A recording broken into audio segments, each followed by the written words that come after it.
Bo día a todos e a todas. Imos a comenzar o pleno ordinario de maio de 2025. O primeiro punto é a aprobación data da sesión anterior, do 21 de 4 de 25. Algúnha intervención? Se non hai intervencións, damos o asunto por aprobado por unanimidade. Parte resolutiva. Proposta de aprobación de facturas sin previa tramitación. Señor secretario, ten a palabra. Aí. Vai. Si, bos días. O asunto ditaminouse na Comisión Informativa de Economía e Facenda do 14 deste mes favorablemente, cos votos en contra dos membros do Grupo Municipal do Partido Popular e a favor dos restantes. Moitas grazas, señor secretario. Algúnha intervención? Señor González Carballo, ten a palabra. Bueno, aí. Ahora. Moi bons días a todos e a todas. Moitas gracias, señor alcalde, para decir que son 5 facturas que se traen a recoñecemento. Unha delas é un taller de disciplina positiva para familias, o outro é un programa para a adquisición de autonomía para persoas con discapacidade, un terceiro, material da Brigada de Obras, un cuarto, análisis de mostras para a detección de drogas e un último de reparación de maquinaria da Brigada de Obras. Moitas gracias. Pois moitas grazas, señor González Carballo. Algúnha intervención? Se non hai intervención, sometemos o punto a votación. Votos en contra, 11, abstencións ningunha, votos a favor, 14, apróbase por maioría. Pasamos ao punto número 3, aprobación definitiva do estudio de detalle para o reaxuste de aliñacións e fondos edificáveis das parcelas C e D1, zona verde rede viaria da unidade de actuación 5, na rúa do Arzobispo Malvar e rúa da Fonte da Moureira. Señor secretario, ten a palabra. O asunto ditaminouse pola Comisión Informativa correspondente, que foi a de Ordenación do Territorio, Urbanismo e Medio Ambiente, o 6 deste mes, favorablemente por unanimidade. Moitas grazas, señor secretario. Señor Oubiña Piai, ten a palabra. Moitas grazas, señor alcalde. Moi bo día a todos e máis a todas. Ai. Me equivoquei, dalle outra vez. Que teño aquí pedidates que quitar. Non hai problema. Non o aprobamos ou que? Non sei que pasa. Dalle outra vez. A min apareceme aquí... Ahora sí aparece, va. Sí, ben. Pois, como dicía, hoxe aprobamos definitivamente o estudo de detalle para o reaxuste de aliñacións e fondos edificables das parcelas C e D1, zona verde tamén e rede viaria da unidade de actuación 5.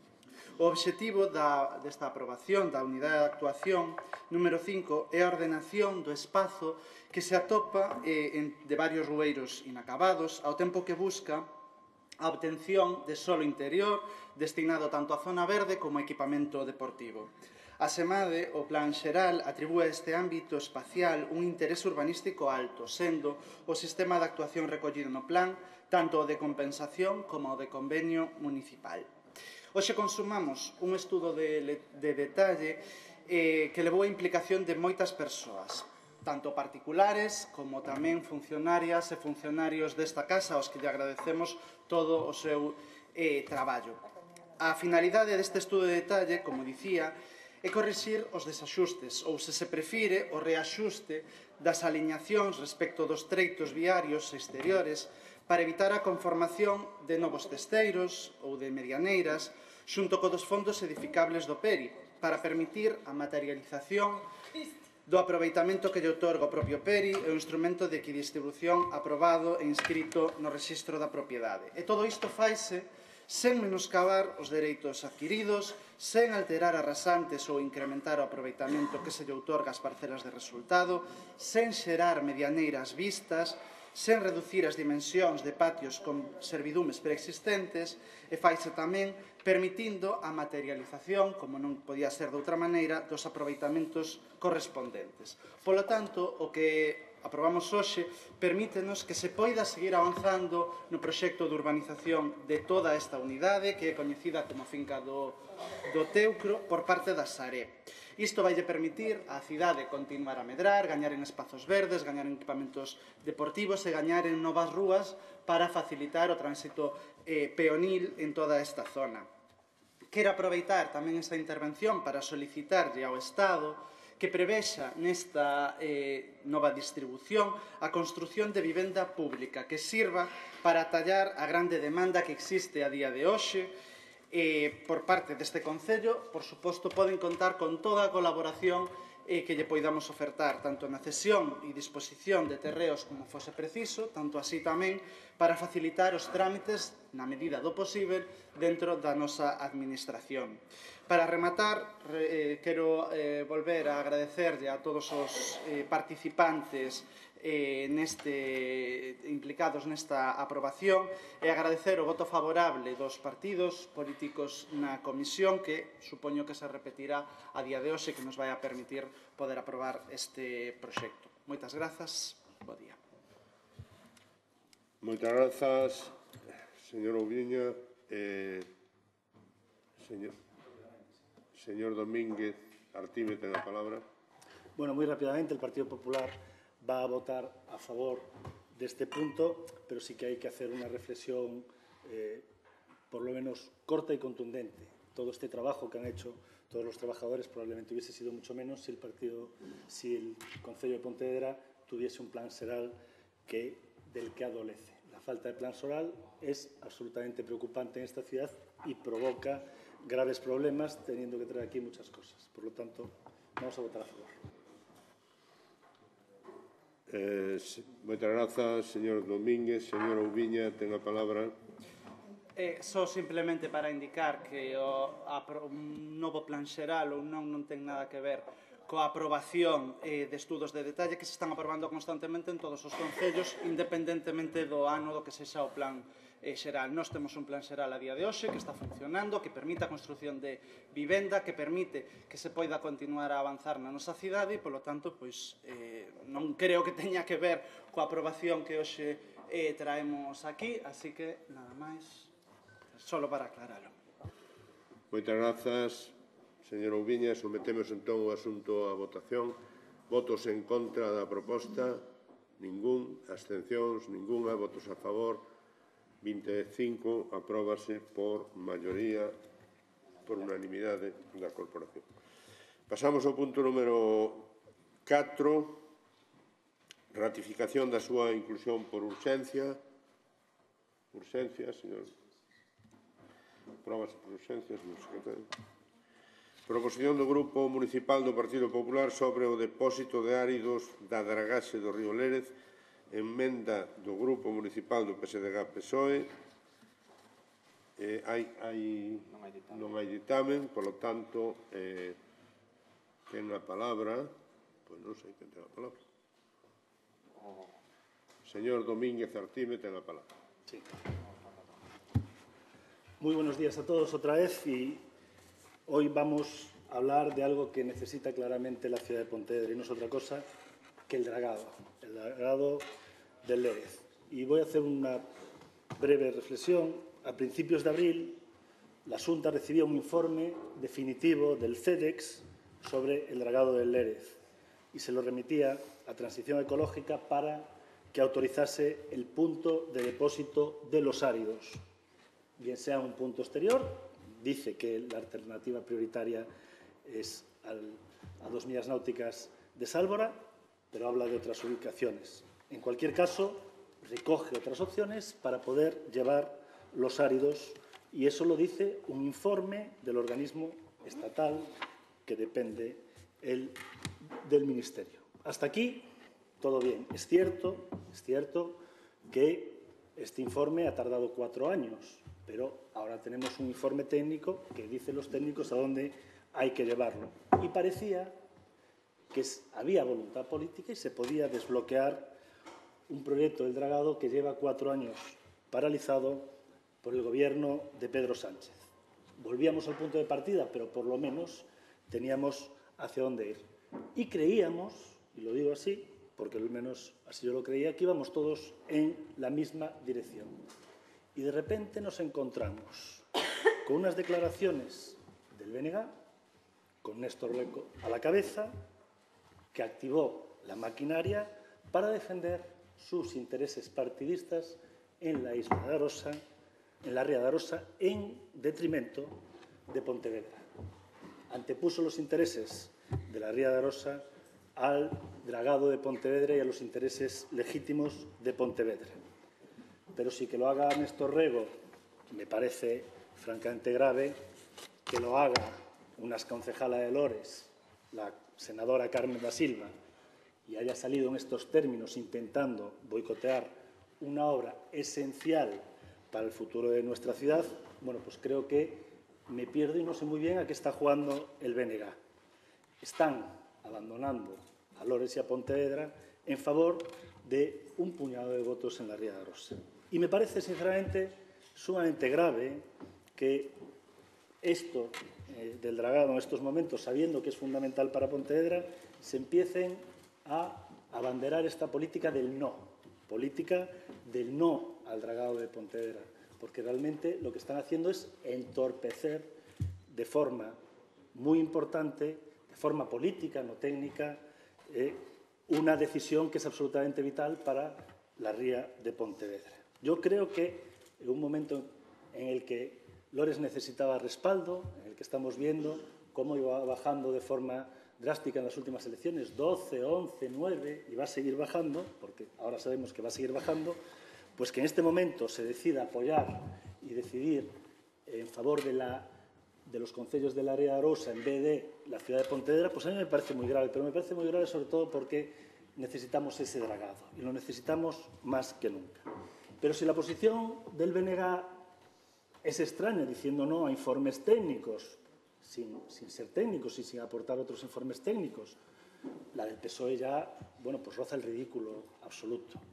Y tengo que decir aquí que llevamos 4 años los pontevedreses esperando por un informe de Pedro Sánchez, llevamos 4 años por un informe, y cuando sale ese informe, que es un informe técnico, y al Partido Popular de Pontevedra le da igual que los áridos vayan a Sálvora, que vayan al interior o que vayan a cualquier sitio. El Partido Popular es que lo que quiere es que nos digan a dónde tienen que ir esos áridos y que nos digan los técnicos y que nos den la autorización para que la Xunta pueda acometer esto. Bueno, pues resulta que después de presentar un informe técnico, el secretario de Estado de Medio Ambiente resulta, sorprendentemente, el número 2, Hugo Morán, que contradice lo que dicen los informes técnicos, y lo dice en una respuesta. Por lo tanto, no entiendo muy bien cuál es la posición del PSOE, pero me da la sensación que lo que están deseando tanto el BNG como el Partido Socialista es que se retrase una vez más el dragado del Lérez. Creo que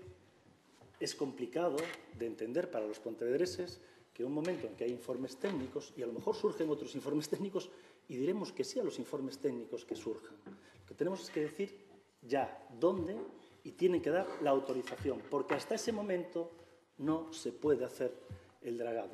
¿Y la Xunta está preparada para hacer el dragado? Claro que sí. Tiene dinero en los presupuestos, por lo tanto hay una intención política, pero además hay un soporte económico. Y ha anunciado reiteradamente que en el momento que tenga la autorización va a acometer ese dragado. Por lo tanto, pedimos al Pleno de Pontevedra una posición contundente. Pedimos que no se entorpezca políticamente lo que tienen que ser criterios técnicos. Pedimos que de este Pleno surja una respuesta contundente diciendo que los pontevedreses exigimos el dragado del Lérez. Y ojo, no nos podemos olvidar, llevamos 26 años, los últimos 26 años con este problema, y el alcalde no ha sido capaz de conseguir en estos momentos que haya el dragado. No ha sido capaz, no ha tenido esa capacidad de avanzar en este momento. Por lo tanto, la posición del Partido Popular de Pontevedra es clara. Queremos dragado, queremos que se hagan informes técnicos, que se cumplan los informes técnicos y que los áridos se depositen siguiendo criterios de los técnicos, no criterios políticos, que lo único que van a hacer, y lo sabemos todos, es entorpecer. Estas declaraciones del BNG diciendo que no quieren o que no van a hacer caso o que no entienden ese informe técnico son, desde luego, muy desafortunadas, y desde luego van a conseguir que se retrase el dragado, el Lérez en Pontevedra. porque atienden a otros intereses que, desde luego, no son los de los pontevedreses. Y después vamos a hablar un poco de las enmiendas que ha presentado el Partido Socialista, que, desde luego, no han sido muy afortunadas y tengo que decir, luego las comentaré con un poco de calma. Pero simplemente que la gente entienda. No se está haciendo el dragado, no porque la Xunta no quiera. No se está haciendo el dragado porque no hay una autorización.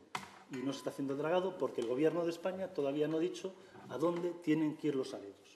A mí y a la mayoría de los pontevedreses le da igual dónde tienen que ir los áridos. A mí y a la mayoría de los pontevedreses no sabemos los criterios técnicos de dónde tienen que ir. Ahora, son los técnicos los que lo tienen que decidir y esos técnicos son los que tendrán que decir a dónde va. Porque en cuanto haya la autorización, la Xunta de Galicia, sin duda, va a actuar porque ya tiene presupuesto e intención política. Muchas gracias. Muchas gracias, señor Domínguez. Señor Puente Rivera, ten a palabra. Moitas gracias, señor alcalde. Bueno, non sei se o Partido Socialista fai o ridículo ou non coa súa postura. Desde logo que teño claro, señor Domínguez, despois de escoitala vostede, que agora entendo porque se chegou ao ridículo no seu partido de ter que facer dimitir ata 16 concelleiros do Concello de Rodeiro simplemente para evitar que vostede non fose presidente da Diputación Provincial de Pontevedra.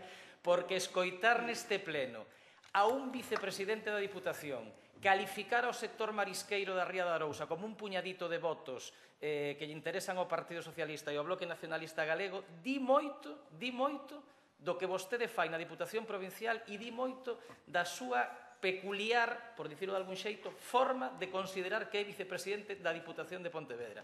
Que non defende os intereses da cidadanía de Pontevedra por facerlle a pelota á Xunta de Galicia Alfonso Rueda xa nos ten acostumbrados.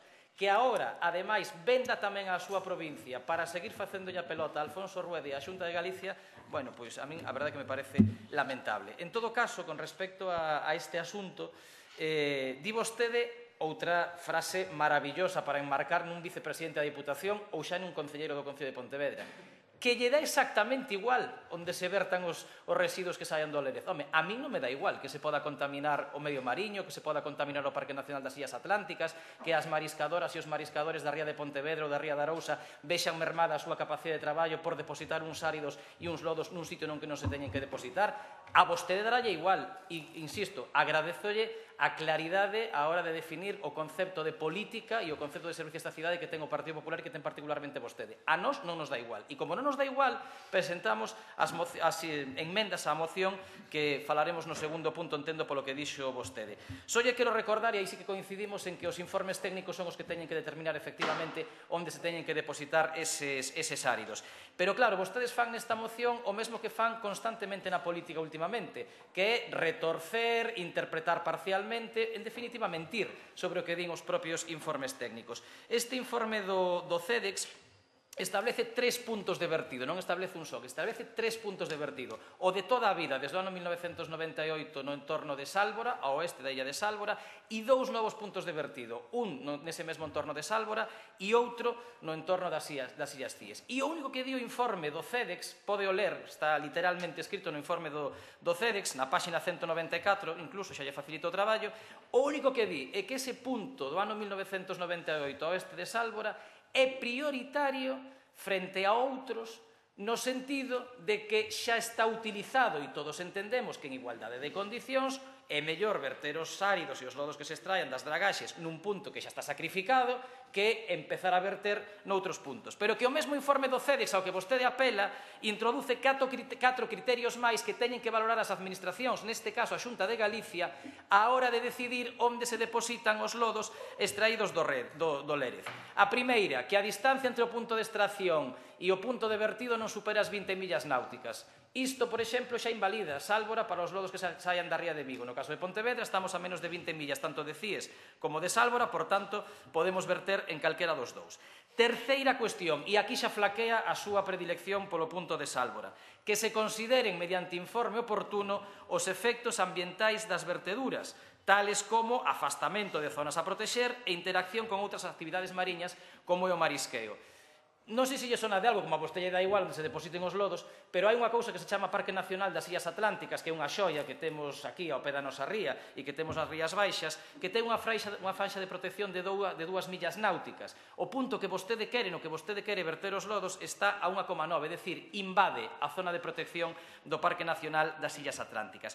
E o cuarto criterio que di o CEDEX que temos que considerar nese informe que vostede di que respeta é que calquera destes 3 puntos só sería apto para depositar áridos de categoría A ou B, é dicir, áridos que non estean contaminados e que non teñan toxicidade que afecte á flora ou á fauna mariña.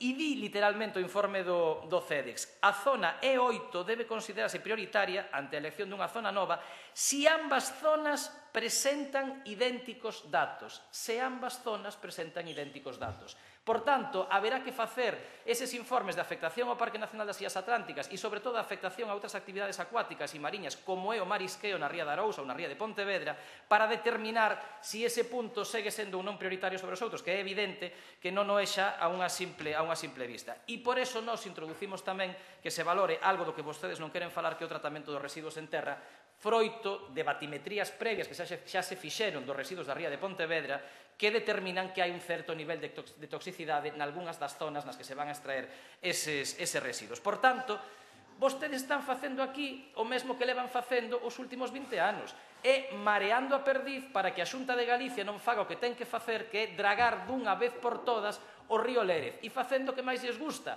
que é botarlle a culpa ao Goberno de España. O problema é que, nas súas propias palabras, está a mentira. Di vostedes que levan 4 anos esperando polo Goberno de Pedro Sánchez. Non se levan 4 anos esperando polo Goberno de Pedro Sánchez. Levanse 20 anos esperando a que se drague o río Lérez. E neses 20 anos, en España gobernou o Partido Popular. E neses 20 anos, en España houve ministras, incluso de Fomento e competencias no Goberno de España que dependían, co presidente do Goberno a cabeza, de persoas que eran veciños e veciñas de Pontevedra. Entón, como pode decir que levamos 4 anos? Non, levamos 20 anos. O que levamos é 20 anos prácticamente esperando a que a Xunta de Galicia, desde que Alberto Núñez Feijóo foi presidente da Xunta de Galicia no ano 2009, 20 anos esperando a que a Xunta deixe de marear a perdiz e draga o Lérez dunha vez por todas. Iso é do que se trata nesta moción e diso do que temos que decidir aquí, o que temos que votar. Se queremos que se draga o Lérez ou non se draga o Lérez. Con ese informe do CEDEX efectivamente enriba da mesa. Pero non volvendo a poñer sálvora, como levan vostedes 10 anos poñendo sálvora, sabendo que é un punto de vertido imposible e o que máis afecta a actividade marisqueira. Nada máis e moitas gracias. Moitas grazas, señor Puentes. Señor Mosquera, ten a palabra. Gracias, señor alcalde. Bo día a todos e a todas. A verdade é que é difícil casi ver por onde empezar.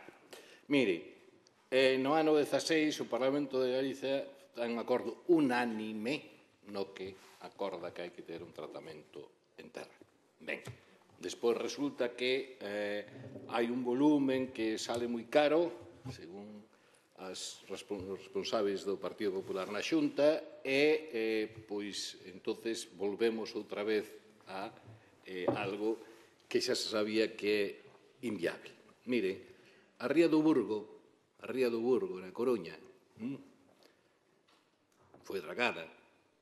E sabe onde se foron tratar as lamas, os áridos? En terra. E sabe por qué? Porque houbera unha cross ali que facía abonos e que contaminaba química.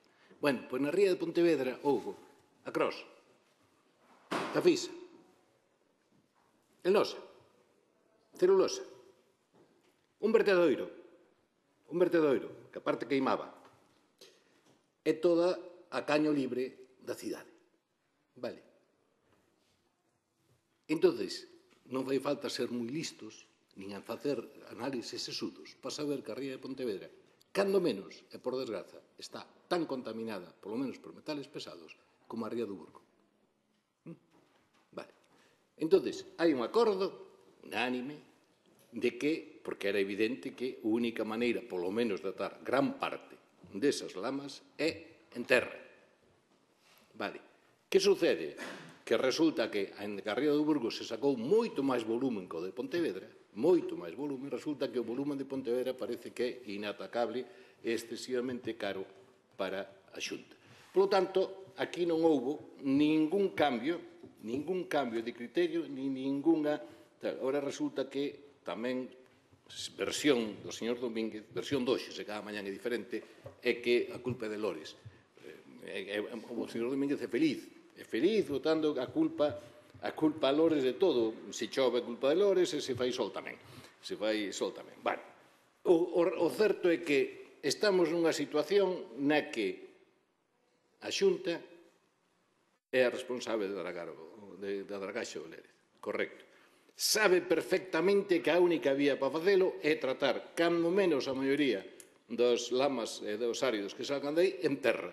Non quere facelo e seguimos dando voltas. A postura do BNG é a mesma desde o ano, polo menos, 2006. Desde o ano 2006, de que, sabendo, como soubemos de primeira man polo director de Portos de Galicia en aquel momento, o señor Irisarri, de que aí había contaminación por metales pesados e non por calquera. Metales pesados, míreno, que agora é moi fácil miralo, os dous máis fastidiados, os máis tóxicos son chumbo, plomo e mercurio. E resulta que a Ría de Pontevedra ten unha alta, tiña, se cadra hora hai sorte, marchou, igual colleu, marchou voando, non? Pero dubido, tiña unha alta contaminación en chumbo e en mercurio. Por lo tanto, son digamos, lamas, son áridos que non se poden tratar á lixeira e que hai técnicas para facelo en terra, como se fixo, creo que xa se acabou, ca Ría do Burgo. E, por lo tanto, é o que hai que facer. E non hai máis. O resto é gana de dar voltas, pedimos un informe, non pedimos informe, o informe está condicionado a ver que pasa cos lodos. Se non me din que son eses lodos, pois eu digo, hombre, en abstracto, e se non están contaminados, non teñen toxicidade, pois pódense botar aquí, alá, colá. Bueno, pero iso é dar voltas ao que xa sabemos hai 20 anos, ou 15, polo menos. É dar voltas. Eu sinto, o señor Domínguez, o BNG, ten a veces contradicións, como todo o mundo, a vida é así, pero este exactamente non. O sea, aí patinou un pouquiño ao esquecerse de cal era a orixe. E a orixe é que, por desgraza, a Ría de Pontevedra, os lodos que salgan dai non son inertes. Por desgraza, non son. O que allá foron, pero foron moitos anos vertendo aí, e que agora hai que, digamos, tratalos como corresponde e como se exixe absolutamente a todo o mundo, afortunadamente, para evitar que sigamos contaminando o noso medio mariño ou terrestre dunha maneira descontrolada. Moitas grazas, señor Mosqueira. Señor Domínguez Artime, ten a palabra. Tantas. Bueno, vamos a empezar. Hablamos de diputaciones y de dimisiones. Podemos hablar de la Diputación de Badajoz, cuyo presidente ha hecho dimitir a no sé cuántas personas para irse a un aforamiento, pero sí, antes va a tener que dimitir de presidente de la Diputación por corrupción. Ese es el Partido Socialista. Hay muchos puntos en tierra para guardar basura. Se me ocurre uno en la calle Ferraz y desde luego no tendríamos ningún problema. Vamos a ver si lo entienden, porque yo creo que han leído ustedes poco o lo que nosotros hemos dicho no han querido comprender. Nos da igual, sea el que sea, lo tienen que decir los técnicos. Entonces, entendemos que donde digan los técnicos que tienen que ir los áridos es el mejor punto. No es que me dé igual la Ría de Arousa ni el marisqueo, no es que me dé igual, es que lo que decimos es que tenemos que respetar el criterio de los técnicos, pero nos lo tienen que dar ya para poder hacerlo. Y está empantanado, como tantas cosas, en el gobierno de Sánchez. Y, desde luego, el señor Lores tiene responsabilidad. Lleva 26 años siendo alcalde y, entre otras cosas, estamos viendo y acostumbrados a vertidos en el Lérez porque, entre otras cosas, en Pontevedra no se ha invertido lo suficiente y vemos que a lo mejor las pluviales y las fecales tenían que separarse y a lo mejor no han invertido suficiente y a lo mejor ese es otro problema que tiene la Ría de Pontevedra. Entiendo, yo sé que ustedes se ríen, pero claro, el señor Lores en 26 años no ha sido capaz y sí que han cambiado. Este discurso de Néstor Rego y de Carmen da Silva, desde luego, es un discurso para entorpecer. Lo que dice el Partido Popular es claro, y estamos incluso de acuerdo con ustedes. Que digan los técnicos, que analicen todo y que nos digan dónde. Si hay metales pesados y es mejor en tierra, en tierra. No tenemos ningún problema. Donde digan los técnicos, pero que lo digan ya.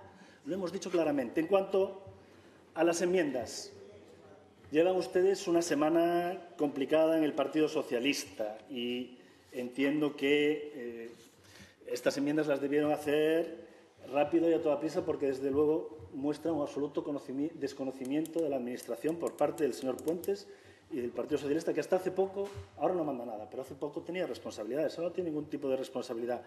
Pero mire, habla usted un tema del dragado puntual previo en la zona del puerto. Señor Puentes, yo creo que usted debería saber que una tramitación administrativa para un dragado es la misma si se hace para una parte o para el conjunto del ámbito previo. Por lo tanto, estaríamos haciendo la misma tramitación para un tema que para otro. Entiendo que a lo mejor, fíjese que ya tengo yo buena intención, que tengan ustedes buena voluntad política para intentar mejorar, pero tienen un profundo desconocimiento.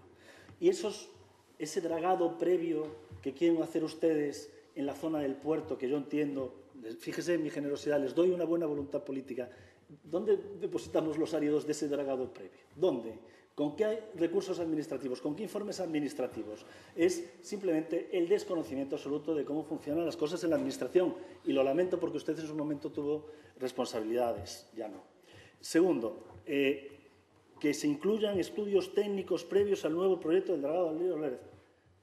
Yo creo que es redundante. Supongo que si usted quiere otra vez nuevos estudios, yo supongo que esto tiene una tramitación, unos estudios, y esos estudios, quiero creer que tanto la Xunta como el Gobierno de España, los técnicos las van a hacer de forma rigurosa y tendrán que hacer unos análisis de los lodos, de los áridos, tendrán que hacerlos para saber. Por lo tanto, yo creo que están diciendo ustedes cosas que no tienen mucho sentido, porque además el ámbito del dragado siempre tiene que ser definido con carácter previo para el estudio para hacer los estudios ambientales, y cambiarlo sería reiniciar todo. A lo mejor lo que usted está pidiendo aquí es reiniciar otra vez todo el proceso para darle más tiempo al señor Pedro Sánchez. Entonces yo creo que estas enmiendas, fíjese, atendiendo a la buena intención que creo que tienen, pero sabiendo que desde luego administrativamente son un desastre, las vamos a votar a favor y las vamos a aceptar, pero sabiendo que son inejecutables, porque el señor Mosquera, estoy seguro que lo sabe, que no puedes hacer solo un dragado de una parte, tendrás que hacer una tramitación completa y continua. Por lo tanto,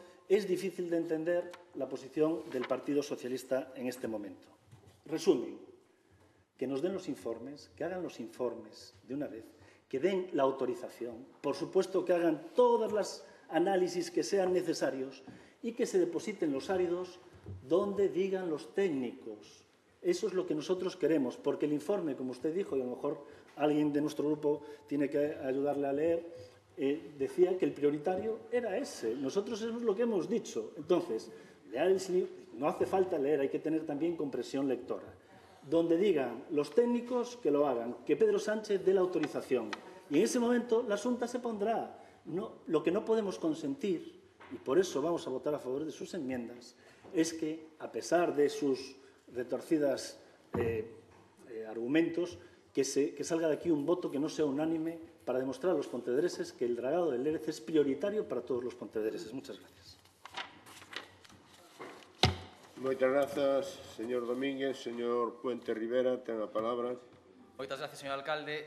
Efectivamente, non me asesorei coa señora Aroa, coa concelleira, a hora de ler e de interpretar os informes técnicos, pero eu tamén lle suxeriría que a señora Pardo, que é a que lle está apuntando que ten que contestar todo o tempo, pois tamén lle traslade perfectamente o que pon o informe do CEREX. O informe técnico, señor Domínguez, teno aquí, doulle unha copia, se quere, está incluso suliñado nos puntos fundamentais para que o interprete correctamente e poda saber o que din os técnicos. Os técnicos xa falaron, xa din onde se poden depositar os áridos que saian do Lérez. E pódense depositar a oeste da illa de Sálvora, a oeste das illas Cíes, ou, no caso de que teñan residuos contaminantes, como nós sospeitamos que teñen residuos contaminantes e como xa revelaron análises previos que a propia Xunta do Partido Popular fixo cando quería depositalos en Tambo e despois cando se emperrou na opción de Sálvora, como demostran que xa había eses residuos técnicos, deses residuos tóxicos nos lodos, incluso se poden depositar e se poden tratar en terra como efectivamente se fixo xa na Ría do Burgo. O informe técnico xa o ten.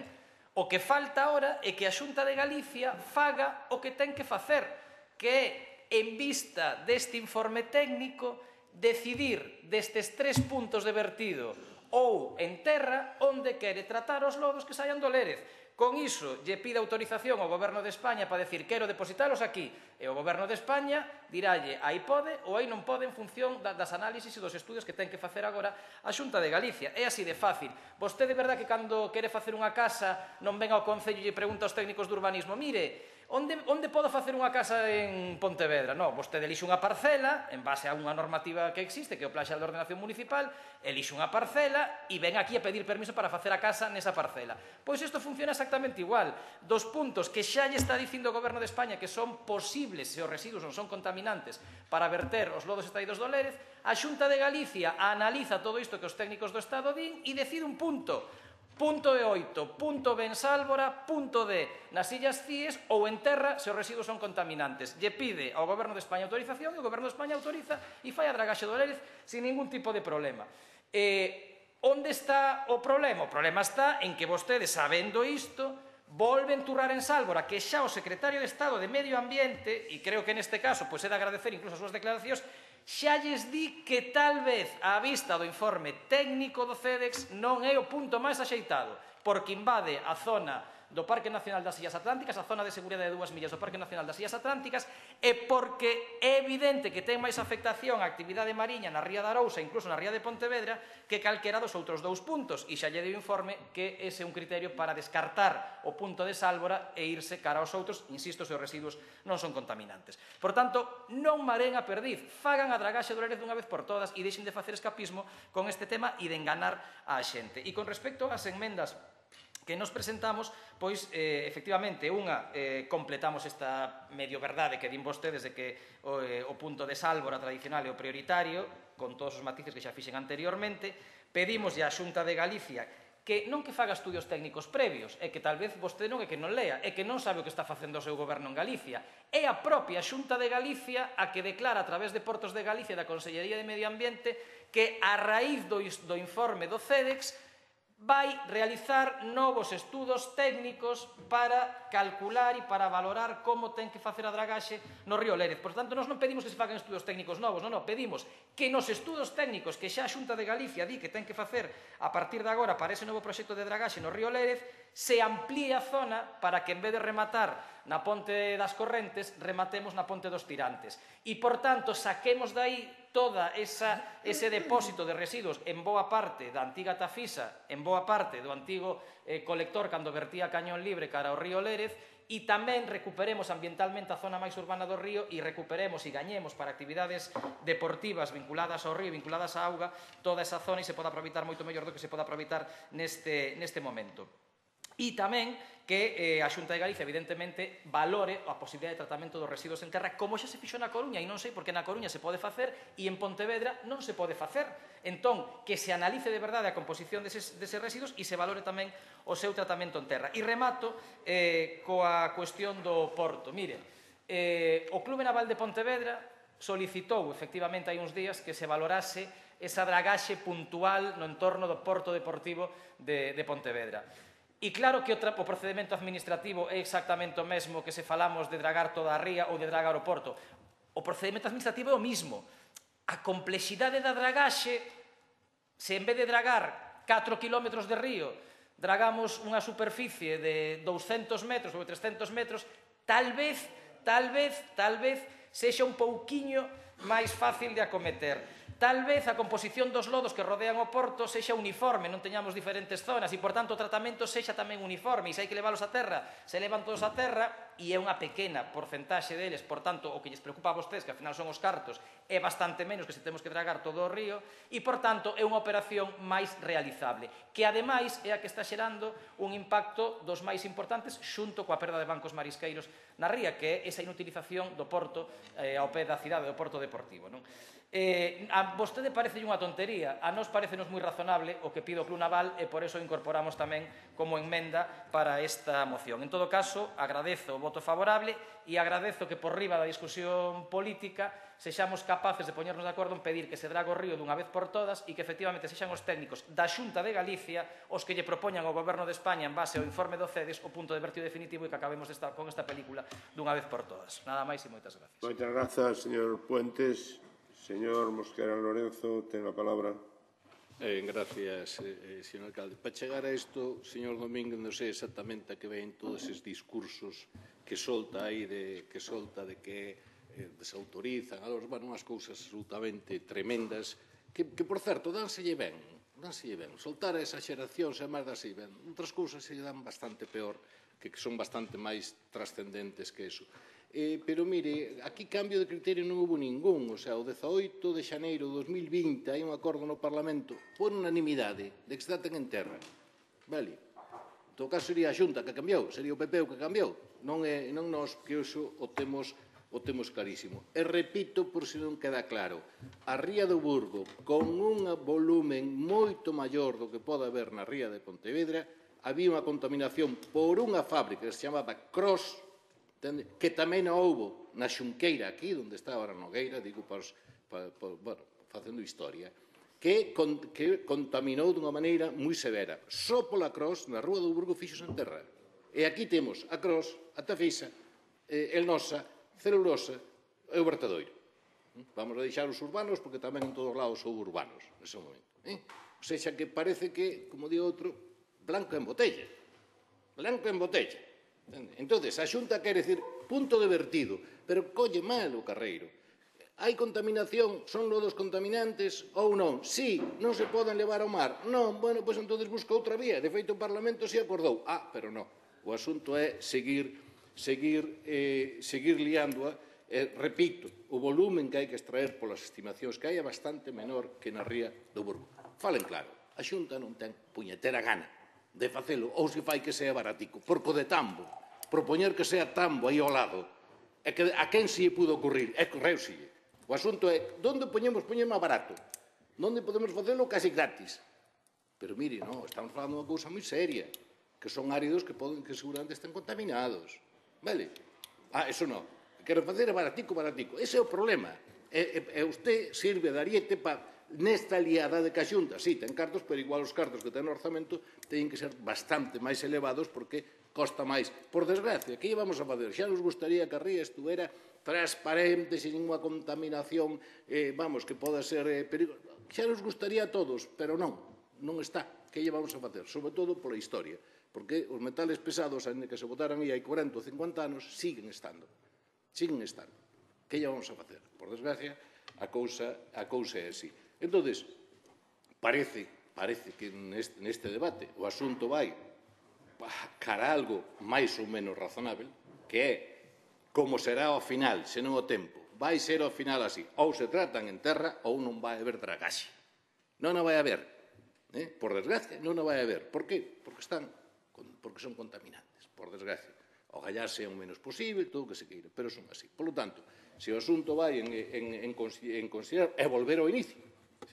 O acordo do 2020 ou acordos anteriores. En terra, polo menos, gran parte deles. Resulta que non, eso non queremos facelo, seguiremos dando voltas e dentro de 20 anos, pois igual seguimos falando da mesma historia. O asunto está clariño e cada vez está máis claro.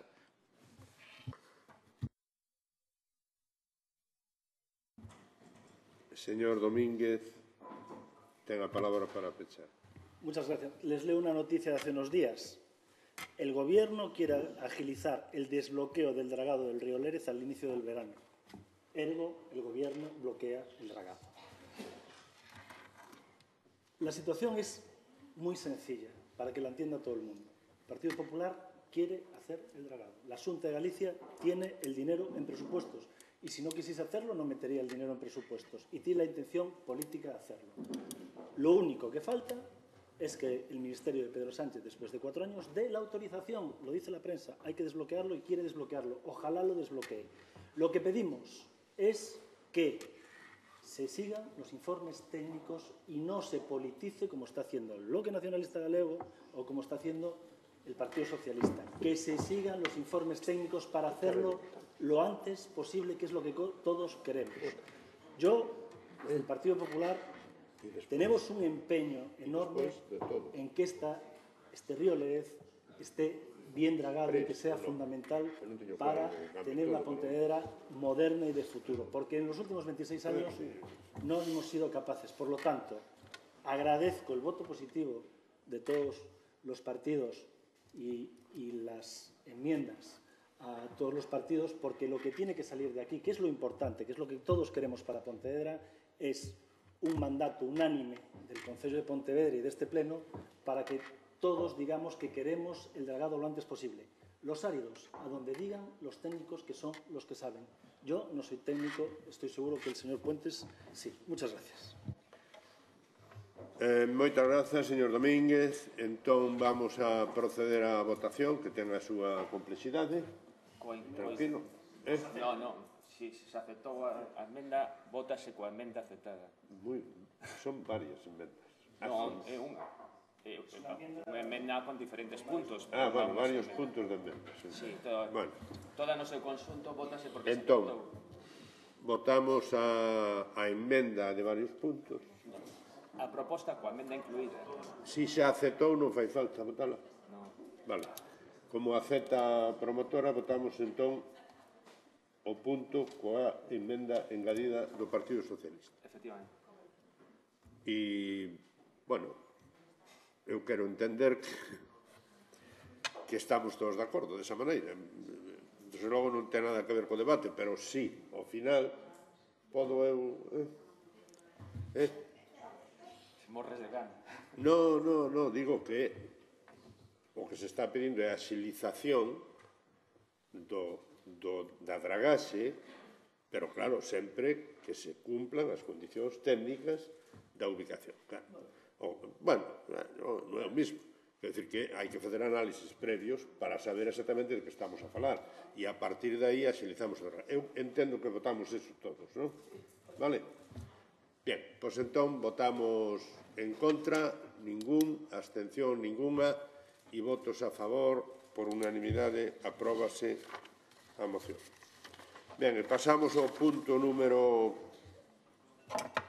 5, creo, proposición do Grupo Municipal do PSDG-PSOE en relación á oposición á construción da celulosa Altri en Galicia e a concesión de axudas públicas para este proxecto. O señor secretario ten a palabra. A proposición determinouse favorablemente na Comisión de Ordenación do Territorio, Urbanismo e Medio Ambiente do 6 deste mes, cos votos a favor do BNG e do PSDG-PSOE e en contra do Grupo Municipal do Partido Popular. Grazas, señor secretario. Señor Puente Rivera, ten a palabra. Si pode ser máis ou menos cos minutos que poñemos. Vale. Señor Puente Rivera, ten a palabra. Sempre me adapto máis ou menos aos minutos. En todo caso, intentarei axustarme exactamente aos minutos nesta moción, nesta proposición. Evidentemente, pois neste caso traemos tamén a este pleno outra preocupación ambiental e económica dunha boa parte de Galicia e particularmente eu creo que da maioría de pontevedreses e pontevedresas, na que me temo que neste caso sí que discreparemos co Partido Popular e non sairá desgraciadamente aprobada por unanimidade, aínda que espero convencelos no debate. A amenaza do proxecto de Altri, da macrocelulosa para instalar en Galicia, concretamente na comarca da Bullón, no concello de Palas de Reis, é unha pantasma que nos leva anos perseguindo, sin que desde momento se conseguise frenar e paralizar un proxecto que é absolutamente desastroso para a economía galega e desastroso tamén para o noso medio ambiente. Pero que, ademais, desde o punto de vista político, é a crónica dunha falcatruada anunciada e é un elemento máis, ademais, un elemento máis de deixación de funcións, se queremos ser benévolos na interpretación, de deixación de funcións e de mala praxe, mal goberno por parte dunha Xunta de Galicia que ten toda a permisividade do mundo cos grandes capitalistas e coas grandes empresas que a mesma costa de destruir o territorio queren asentarse en Galicia e ten cero sensibilidade, cero empatía e cero actitude de defensa daquelas persoas que no noso país queremos na defensa do noso medio ambiente e daquela xente que vive, que gaña os seus cartos e que ten a súa vida vinculada ao sector primario, neste caso ao sector marisqueiro, ao agro e á gandería. Por facer un pouco de repaso, Altri é un proxecto que desembarcou en Galicia a principios, pouco despois da pandemia, e que no ano 2022, o 29 de decembro concretamente, a Xunta de Galicia declarou como estratéxico para a nosa economía e para o noso país, e que era, sobre o papel, unha moderna fábrica de fibras textís e ecolóxicas que ia xerar 2.500 postos de traballo en Galicia, concretamente, insisto, na comarca da Ulloa. A verdade é que a mentira durou pouco tempo e só 2 anos despois, no ano 2024, cando se presenta definitivamente o proxecto de Altri, o que era esa moderna fábrica de fibras textís ecolóxicas, pois acabou convertida nunha macrocelulosa que en vez de 2.500 postos de traballo, xa a propia Altri recoñece que vai crear só 500, é dicir, 2.000 menos dos que tiña previstos, e incluso xa algunhas voces falan únicamente de 250 postos de traballo. Isto, evidentemente, cando vemos que se nos pretende colar como ecofábrica o que é unha celulosa de toda a vida, provoca unha forte contestación no conxunto de Galicia, fundamentalmente no sector pesqueiro e marisqueiro da Ría de Arousa e no sector primario da comarca da Ulloa e dos interiores da provincia de Lugo e da Coruña. A pesar de todo isto, a Xunta segue facendo oídos xordos, segue coa súa tramitación e o 14 de marzo deste ano fai pública a declaración de impacto ambiental sorprendentemente favorable para un proxecto destructivo como é o de Altri no noso país. E, ademais, xa nos dixeron que se está axilizando ao máximo posible a declaración ambiental integrada para ter a lista antes do verán, previsiblemente no mesmo sentido positivo. Por tanto, as mentiras son as protagonistas de todo este proceso desde que Altri decide instalarse no noso país. Primeiro, unha fábrica verde que se transforma nunha macrocelulosa. Por certo, a alguén lle debería dar que pensar que unha macrocelulosa, unha empresa como Altri de Portugal, onde o chan industrial é máis barato, a man de obra é máis barata, teña que cruzar escasos kilómetros da raya para asentarse en lugar de facelo en Portugal, non? Por algo será. En segundo, dice que isto revolucionaría a economía galega, cando realmente o que fai é destruir postos de traballo no sector primario e todavía eucaliptizar máis a nosa paisaxe e o noso medio ambiente xa suficientemente degradado pola proliferación do eucalipto. Pero, ademais, deixa en evidencia unha pregunta que nos deberíamos facer todos os pontevedreses e pontevedresas e que revela outra gran mentira da Xunta de Galicia, que é que aqueles que queremos que Ence estea en Galicia e que Ence estea na comarca de Pontevedra, pero cremos que non debe estar en Lourizán e non ten que estar ao pé da ría de Pontevedra e que levamos anos defendendo que é posible o traslado de Ence dentro de Galicia, hoxe, cando lemos os informes vinculados a Altri elaborados pola propia Xunta de Galicia, nos preguntamos como é posible que cando se plantea o traslado de Ence dentro de Galicia a Xunta nos diga que non existe ningunha alternativa medioambientalmente viable en toda Galicia para reubicar Ence e resulta que se teñen barallado ata 6 ubicacións diferentes para poder instalar a macrocelulosa de Altri que, comparado con Ence, é un monstro de dimensións absolutamente xigantescas. Por tanto, seguen todavía mentindo. E, en definitiva, a cuadratura do círculo das súas mentiras son as axudas públicas, porque, efectivamente, o proxecto de Altri sen axudas públicas non é viable. E pretenden que se lle dea a Altri, e a Xunta lo acaba de reclamar outra vez ao Goberno de España, se lle den a Altri axudas públicas por valor de 250 millóns de euros para crear 250 postos de traballo, é dicir, 1 millón de euros por cada posto de traballo que vai crear Altri, supostamente, na comarca da Ulloa, e sen valorar, evidentemente, todos os que vai destruir.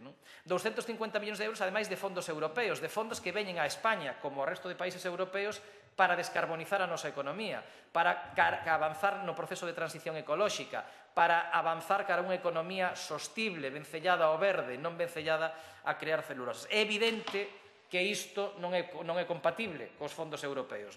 E por eso o Goberno de España, afortunadamente, puxo sentido común en todo este debate e a primeira tanda deses 250 millóns de euros con cargo ao PERTE de descarbonización foron xa rexeitados polo Goberno de España. Por tanto, nós o que pedimos nesta moción é que o Pleno do Concello de Pontevedra se dirixa ao Goberno de España para trasladar a súa oposición ao proxecto de Altri en Palas de Rei é que das axudas públicas que quedan pendentes de resolver todavía ata sumar eses 250 millóns de euros que se pediron, non se lle conceda ningunha axuda pública, non por nada, sino porque é evidente que son incompatibles con ese PERTE da descarbonización e con ese proxecto de transición cara á economía verde que é para que os fondos europeos veñen a España. Que nos dirixamos ás presidencias das 4 diputacións provinciais para manifestar a nosa oposición ao proxecto de Altri e que se lle reclame á Xunta de Galicia que tamén deixe de apoiar este proxecto de macrocelulosa e impulse proxectos industriais que de verdade transformen a economía galega primando a descarbonización e o desenvolvemento sostible. Por iso pedimos o noso voto a favor e, alcalde, sobranme 10 segundos aínda da miña intervención. Moitas gracias.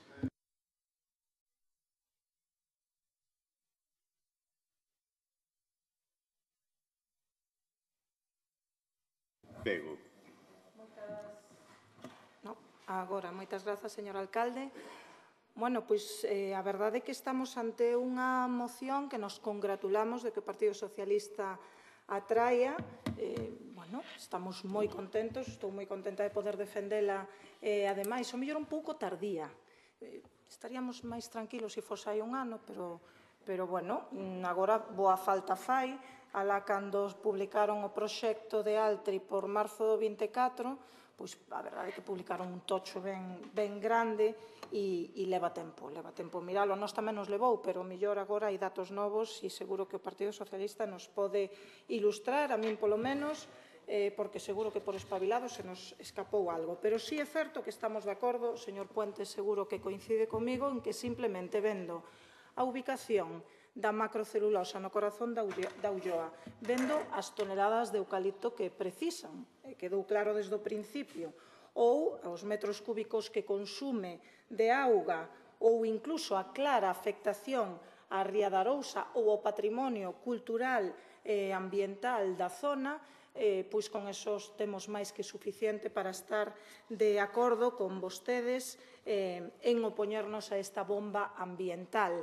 máis que suficiente. E, por suposto, unha parte fundamental de manterse en contra e poder evitalo é evitar o financiamento público por parte do Estado. Así que, sorpresivamente, señor Puentes, voulle adiantar que o BNG vai votar a favor desta moción, por si que había dúbidas. Eu creo que, chegados a este punto, e máis que nunca, é necesario sumar brazos, por iso me congratulo de que se traia aquí, que teñamos todos clara a posición. Hai que xuntar brazos para evitar esta bomba ambiental. E eu sinto dicirlle, señor Puentes, que polo menos a min dame o corpo que non vai a dar convencido a bancada de enfronte. Damo a min o corpo. Pero, bueno, teño mal corpo hoxe, o mellor ten suerte, faino moi ben, desexolle toda a sorte do mundo, pero creo que non o vai a conseguir, porque levan dende hai un ano, bueno, dende hai máis, traballando duramente como auténticos comerciais e representantes dos intereses económicos dunha empresa portuguesa. Para nada representan os intereses dos galegos e das galegas, polo tanto, non sei que argumentos pode ter para que cambien de opinión. En todo caso, animo a que o intenten. Aproveitando que estamos aquí, sí que me gustaría tamén trasladar, supoño que xa vostedes o coñecen tamén, que este ano, digo porque se nos pasou pola cabeza presentar unha emenda para incorporar un último punto na moción onde acordáramos por parte do Pleno manifestar o noso apoio a todas as movilizacións sociais que se levan a cabo no país en contra desta macrocelulosa de Altri, pero, bueno, vendo rápido que van, igual non chegábamos a tempo, porque o que nos interesa aquí, e creo que o Partido Socialista estará de acordo con nós, é manifestar o apoio xa inminente a, como decía, a manifestación que se vai a producir o vindeiro 1 de xuño. Como saberán, pois a tradicional marcha en contra de ENCE, que sae das alamedas de Marín e de Pontevedra, este ano vai ter alcance nacional e vai a incorporar a reivindicación de Altri. Co cal, eu, dende aquí, en nome do Grupo Municipal do BNG, gustaríame trasladar o apoio a esta manifestación e pedir a toda a xente, aos pontevedreses e as pontevedresas, que se unan a esta marcha para demostrar que este país está en contra da bomba ambiental que supón Altri. Así que, señor Puentes, ten o voto favorable do Grupo Municipal do BNG e esperemos que ese financiamento non chegue por parte do Goberno do Estado.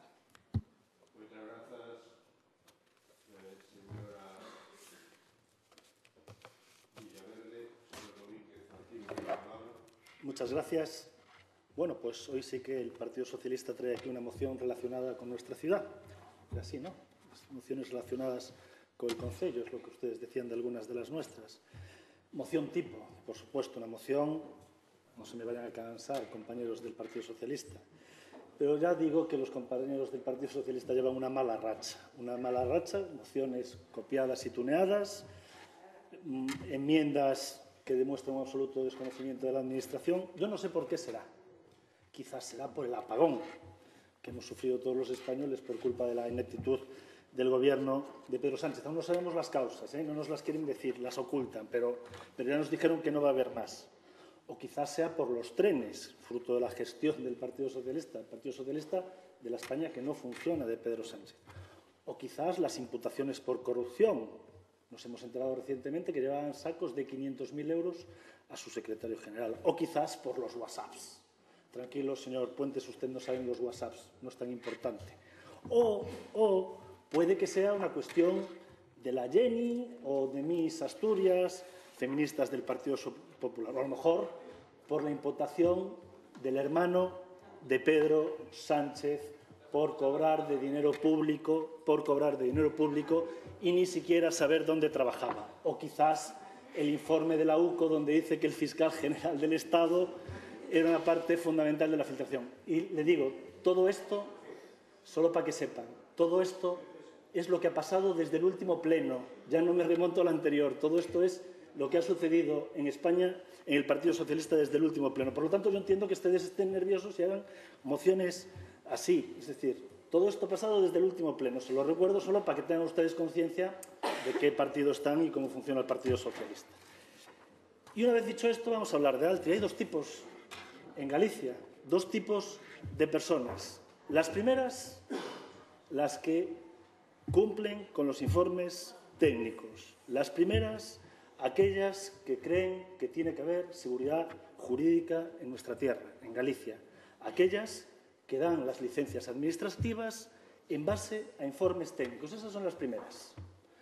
Generalmente en estos países donde prima la responsabilidad política y la seguridad jurídica, avanzan, crecen y progresan.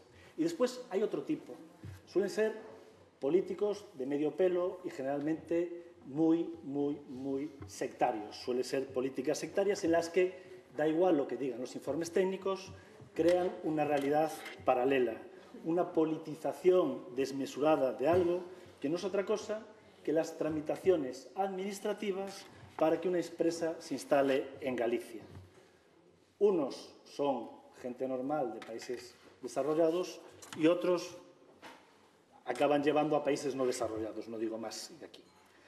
Existe una Galicia que progresa y que en los últimos años ha dado su confianza mayoritaria al Partido Popular de forma clara y unánime, y existe la Galicia de Ana Pontón, una Galicia de Ana Pontón que es a Galicia do non, a Galicia de non a todo.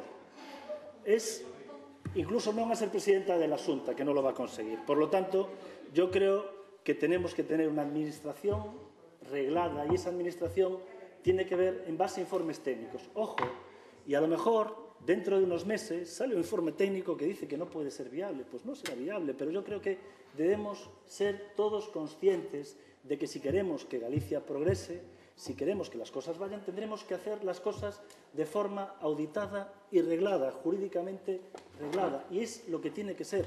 Una administración seria emite informes técnicos y en base a esos informes técnicos se hace. Desde luego, creo que voy a recordar, pero ustedes ya lo saben, el PSOE en el Parlamento gallego pidió que Altri estuviese en la Mariña lucense y lo dijo la diputada Patricia Otero. No tengo el honor de conocerla, pero lo dijo sede parlamentaria. Y hay un señor que se llama Daniel Castro, que era del BNG, que pedía y votaba que se instalase en la provincia de Lugo Altri. ¿Sabe qué palabras dijo? Parécenos maravilloso. Lo dijo hace 3 años el BNG y el PSOE. Lo dijeron en sede parlamentaria, por lo tanto. Y ahora les voy a preguntar, ¿sabe usted quién es el alcalde de As Pontes? Señor Formoso, ¿se acuerda lo que dijo el señor Formoso? Nosotros ofrecimos As Pontes a Altri e volvería a facelo 20 millóns de veces. Entonces, aquí hay cierta... No lo sé, repito, y ya me acabó el tiempo, ahora termino. Hay los que creen en los informes técnicos y una administración reglada que da los permisos y hay a Galicia do non. Y yo no quiero ser de esa Galicia do non. Muchas gracias. Gracias, señor Domínguez. Señor Puente Rivera, ten a palabra.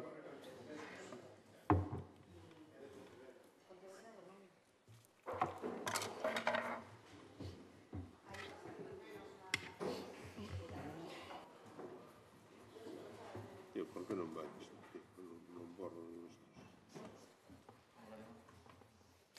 A Galicia que actúa reglada e que actúa con informes técnicos e os gobernos que actúan regladamente e con informes técnicos son, señor Domínguez, os que lle amplían a concesión a ENCE 60 anos cun goberno en funcións de saída e con todo o oscurantismo, eso sí, previamente ben colocados no Consello de Administración de ENCE Isabel Tocino e Carlos del Álamo, responsables de Medio Ambiente do Goberno de España e da Xunta de Galicia do Partido Popular durante moitos anos. Supoño que esa é a Galicia que vostede quere, a que lle gusta, a que non actúa políticamente, actúa técnicamente. O problema é que isto da tecnocracia xa o inventou Franco nos últimos anos da dictadura e a mí non me parece o exemplo, en fin, máis acaído para un réxime democrático. Nas democracias gobernan os políticos e deciden os políticos, que votan e que elixen directamente os cidadáns e, efectivamente, se asesoran en informes técnicos, eso sí. Pero quen goberna son os políticos, non son os técnicos. E cando un político se escuda únicamente en técnicos e fai ver que non hai decisión política ningunha, normalmente está ocultando o que é unha verdadeira decisión política que non pode explicar públicamente. E por eso ten que recurrir aos informes dos técnicos para explicala. Non? Por tanto, a min déame un réxime democrático, un réxime no que os políticos aos que vota a cidadanía deciden e toman decisión sobre o seu país e o da tecnocracia e esas cousas, pois xa yo deixo a vostede e a quen poda ter aspiracións de modelos políticos que non son o que nós temos neste país. Non?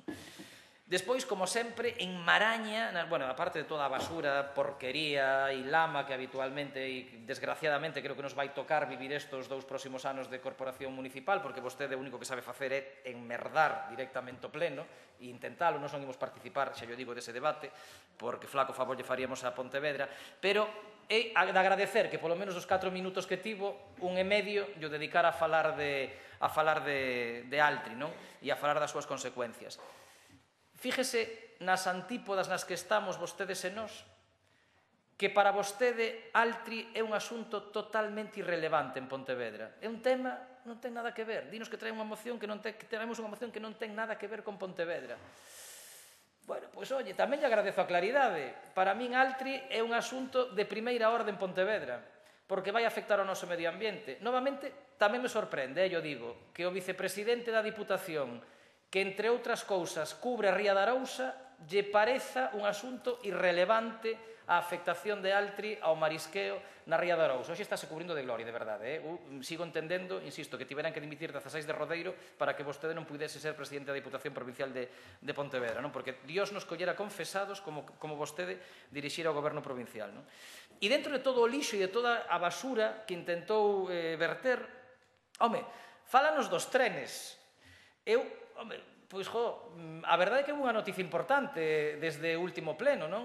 E é que, por fin, Vigo e Pontevedra imos ter trens rápidos a Madrid.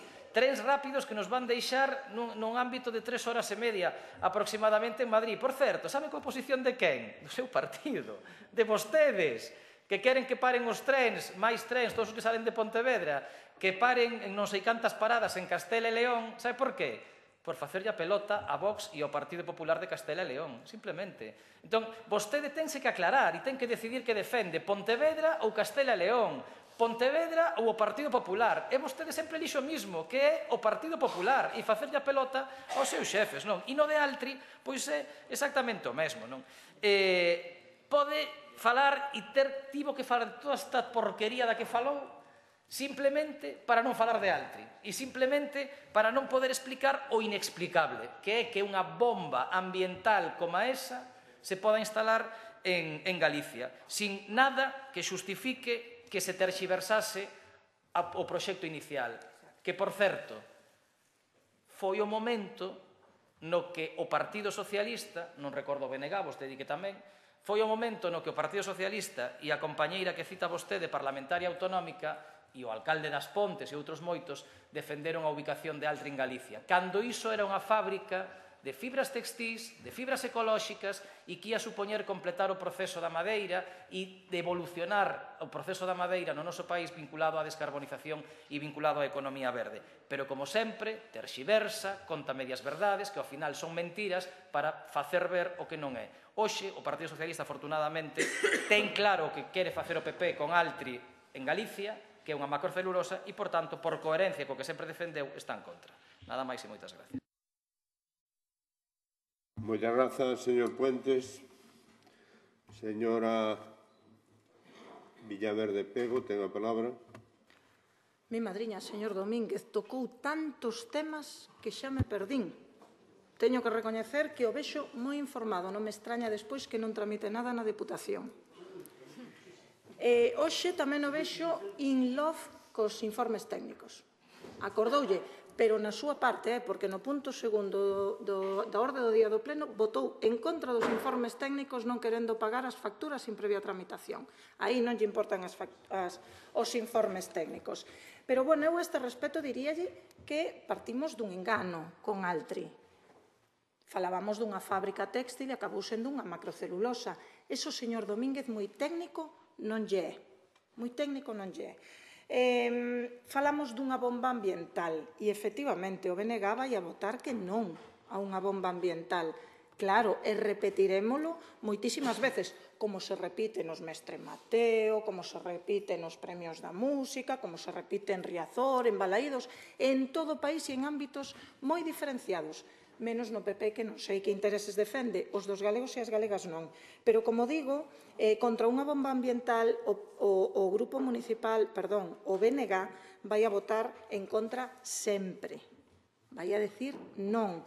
O problema é a Galiza do non do PP, porque debería de contar vostede as veces que o Partido Popular no Parlamento votou non á sanidade pública, votou non a mellorar os coidados e mellorar o benestar social ou votou, por exemplo, non á lingua. E ese país do non é o que non está para Ana Pontón, no que non está Ana Pontón. Ese é o país do non do Partido Popular e aí non está o BNG, efectivamente.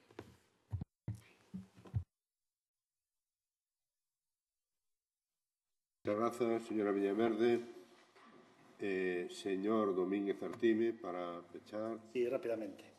Bueno, aquí desde logo hai un BNG do non. Ana Pontón é a do non.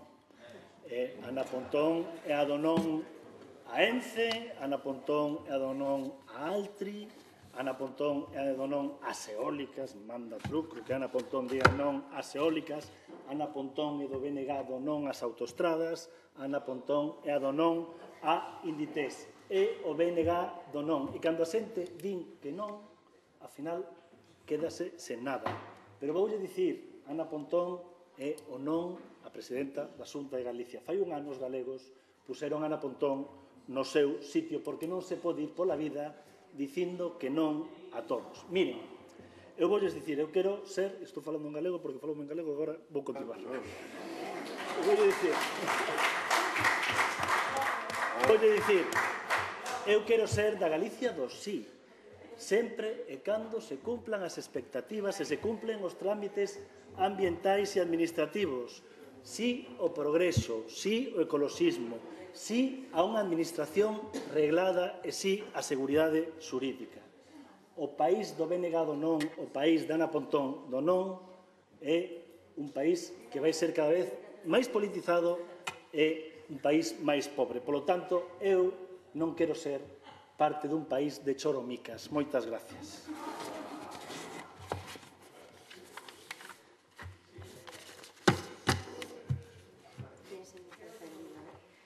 Grazas, señor Domínguez. Sometemos o punto a votar. Ainda está a segunda. Que me extrañaba a min, porque dixo. Señor Puente Rivera ten a palabra.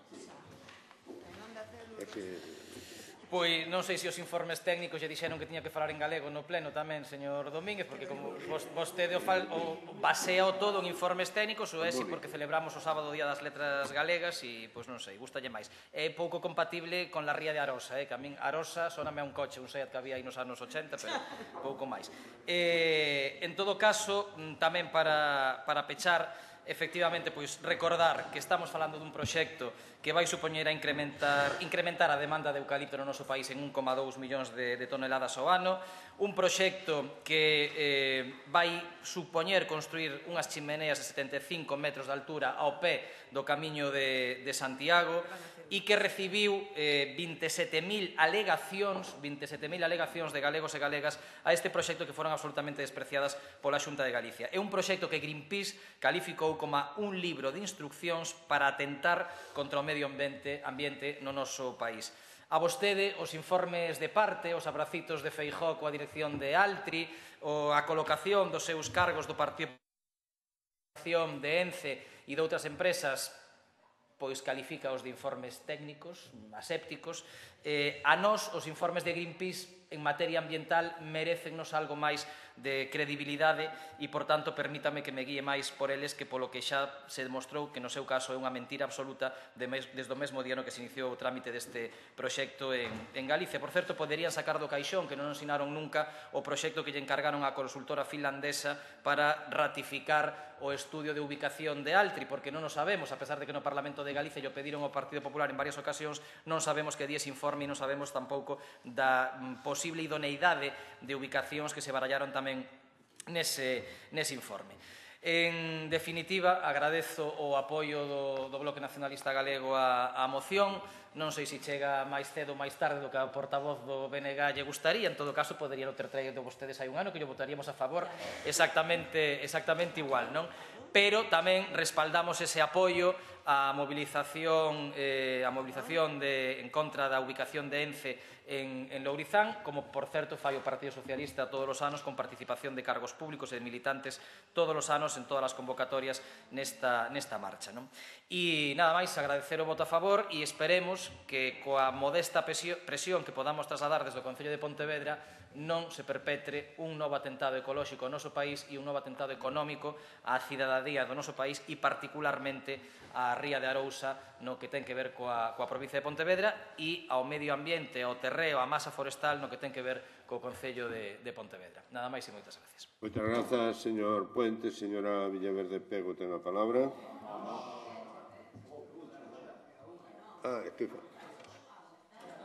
Que a moción era tú, home, sí. Estaba despistado, non? Usted, perdone, vamos a someter a votación este punto. Votos en contra da proposta do Partido Socialista, 11, abstencións ninguna, votos a favor, 14. Apróbase por maioría dos concelleiros e concelleiras presentes. Estaba eu despistado. Punto número 6.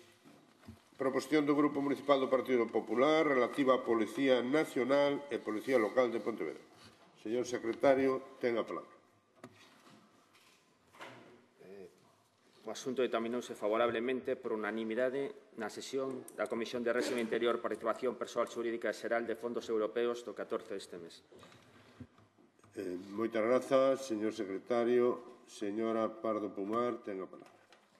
Muchas gracias, alcalde. Buenos días. Bueno, vamos a ver si ahora se calman un poco los ánimos, dado que esta moción en principio parece que se va a aprobar por unanimidad.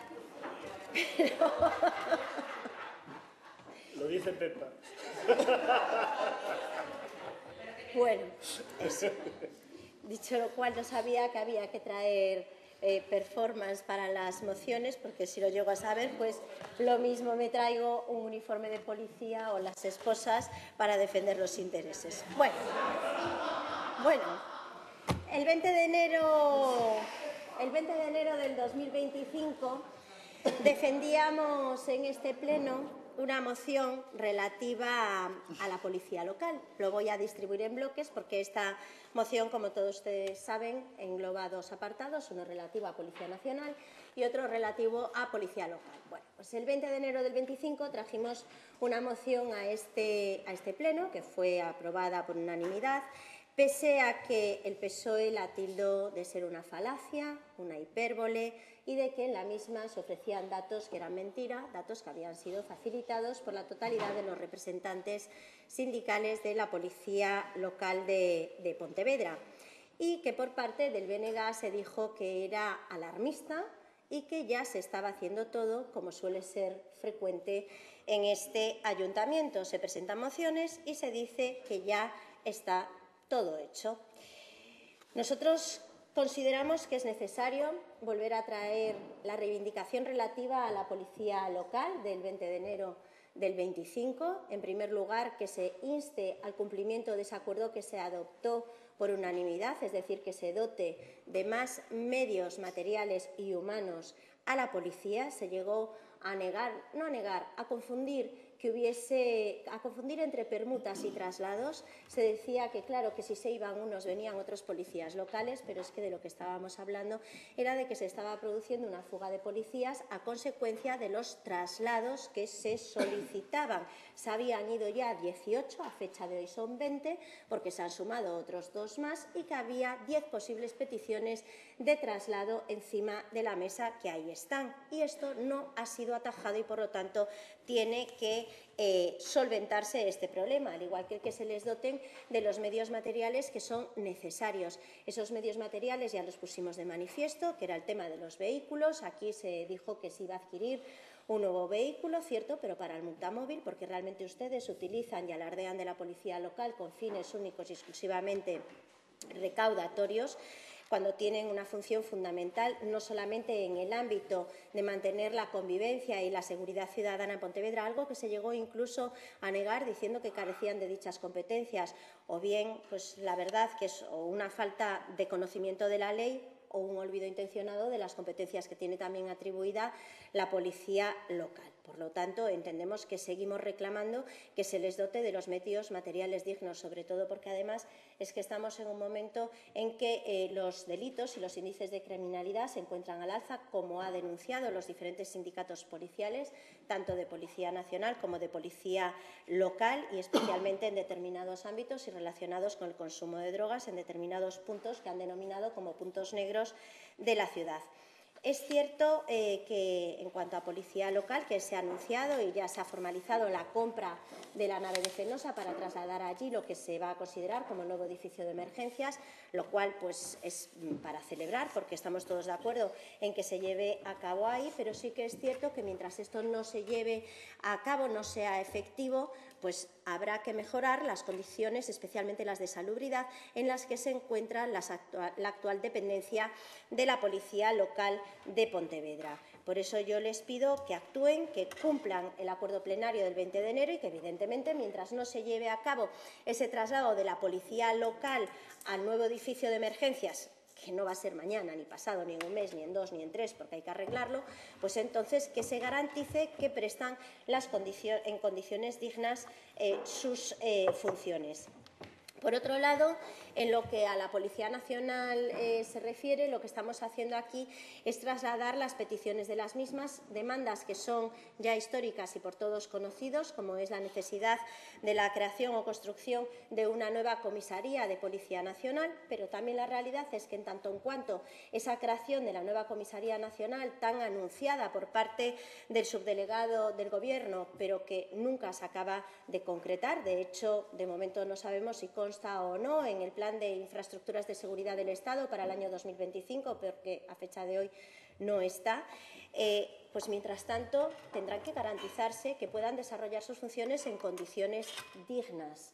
Entonces, no se puede consentir que la sala de denuncias si están dos personas, estén separados por un biombo, que no tengan unos vestuarios adecuados, una falta de iluminación. Yo creo que en todo esto coincidiremos todos y que habrá que demandarlo, evidentemente, a la Administración competente, que en este caso es el Gobierno central, pero que nos afecta a la prestación de los servicios y a las condiciones en las que se encuentran los agentes de la Policía Nacional en Pontevedra, en nuestra ciudad, que creo que deben de estar en unas condiciones adecuadas, al igual que es fundamental y esencial que se lleve a cabo la actualización del catálogo de puestos de trabajo totalmente desfasado, que lleva, si no me confundo, 15 años sin que haya sido arreglado, y todo esto es, actualizado.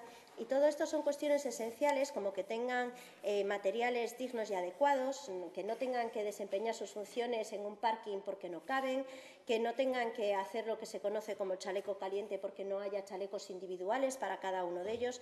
Y esto es ni más ni menos que lo que instamos y lo que pedimos en esta moción. Instar al Gobierno, por un lado, local a que cumpla con el acuerdo plenario del 20 de enero del 2025 y que garantice que, en tanto en cuanto no se produzca ese traslado al edificio central de emergencias, pues esté garantizadas las condiciones dignas de prestación en el local actual, e instar al Gobierno central en estas cuestiones relativas a Policía Nacional a garantizar que se va a crear esa comisaría nueva en el lugar en donde determine idóneo y conveniente, a que mientras no se lleve a cabo, pues se mejoren las condiciones muy deficientes en las que se encuentra la comisaría de la Policía Nacional, se actualice el catálogo de puestos de trabajo y se dote de los medios materiales y humanos que sean necesarios. Muchas gracias.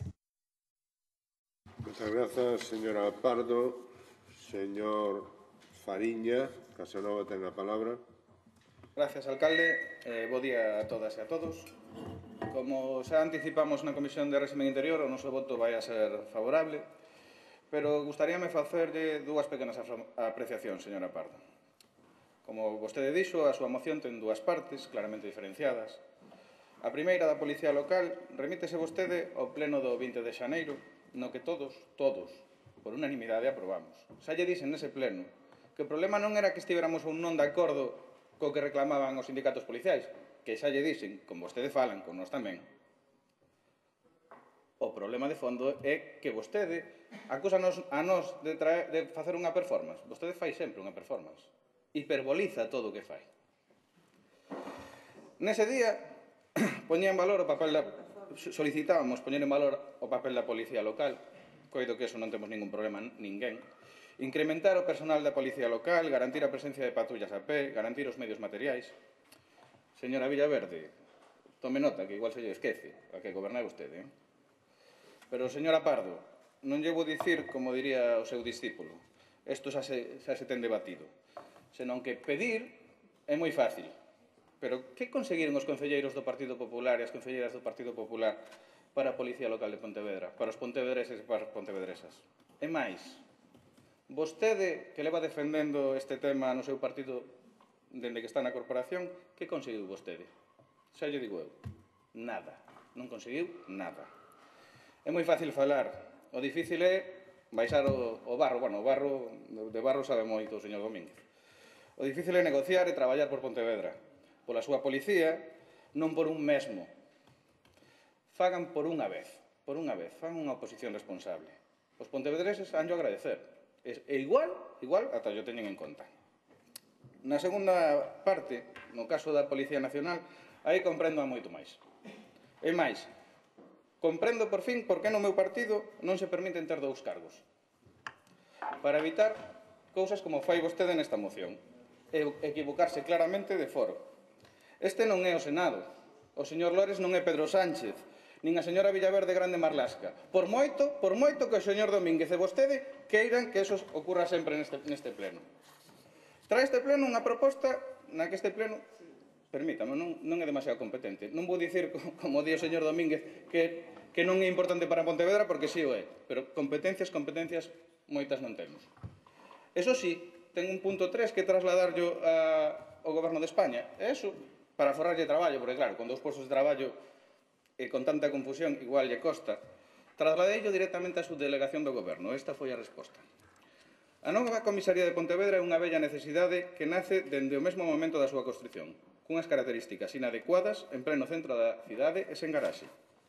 O Goberno de España está traballando para solucionar esta carencia, pero non vai a ser a corto plazo nin o pode ser. A subdelegación do Goberno e o comisario xefe provincial están a desenvolver unha labor seria e constante para avanzar na dirección correcta. Froito delo, tense madurado a proposta de construir a comisaría provincial nos terreos da actual Casa do Mar de Mollabao, que é da Tesorería Xeral da Seguridade Social, polo que é do Estado. Este solar xa foi supervisado polos técnicos do Ministerio do Interior e xa lle deron o seu visto bo. A día de hoxe, o asunto está no Servicio de Arquitectura da Policía Nacional, que está recopilando a información previa. Polo que os deberes están feitos e esperemos que pronto se dispoñan dos estudos de necesidades e se contrate a redacción do proxecto. Con esta moción damos as gracias de darnos a oportunidade de recordar que a Comisaría de Pontevedra, igual que o resto das da provincia e de Galicia, están hoxe en récords históricos nas súas plantillas policiais, gracias ao Goberno de España. Moi por riba do número de axentes que había durante o Goberno de Rajoy, que recortou plantillas e convocou as oposicións máis exiguas da historia. Non é convinte dar cifras exactas, pero o incremento podría calcularse nun 20%. En resumen, nova sede da comisaría, aumento de plantillas policiais, todo en marcha. Máis nada, moitas gracias. Moitas grazas, señora Cuña. Señora Villaverde Pego, ten a palabra. Grazas, señor alcalde. Señora Pardo, eu entendo que vostede, estando na oposición, necesite inventarse un relato paralelo de cal é a situación desta cidade e da policía local. Entendo, agora non cola. Solamente hai que sair á rúa para darse conta de que estamos nunha cidade tranquila, calmada, segura. Non fai falta facer estudos. Vese na rúa día a día e a xente non llo cree. Pero empeñase unha e outra vez en trasladar esa imaxe catastrofista da cidade de Pontevedra e parece que temos unha persecución dende o goberno local contra a policía local. E non é certo. Directamente, non é certo. En xaneiro, efectivamente, trouxemos aquí unha moción que aprobamos por unanimidade cunha serie de acordos para mellorar as condicións das instalacións da policía e eu, humildemente, creo que se fixo. Eu podo lle relatar o que estamos facendo. Pois, mire, fixemos pequenas obras de mantemento na xefatura para mellorar precisamente esas condicións de traballo. Melloramos o parque móvil, non para o ollo móvil. Eu non sei se sabe que agora calquera coche patrulla pode sair coas cámaras e facer as funcións do ollo móvil. É un novo coche patrulla. E veñen 2 máis en camiño. Iso é aumentar o parque móvil porque efectivamente facía falta ir renovando e é o que estamos facendo. Estamos implementando e poñendo en marcha todo o funcionamento das novas cámaras digitais e sensores e con isto tamén estamos empezando a cambiar as pantallas da central, da Cetra, e que xa teremos en marcha para o operativo do triatlón, é dicir, pasado mañán. Fixemos obras no vestiario, cambiamos mobiliario, imos mellorar o illamento de toda a carpintería exterior precisamente para mellorar as condicións de calor que vai no verán ali nas oficinas da policía local. Claro que sí. Compramos dispositivos eléctricos de control, un dron, limpeza, colocación de vinilos. Eu creo que, insisto, que lle estamos dando cumprimento aos acordos de xaneiro. Que hai que seguir facendo? Sí. E despois temos o edificio.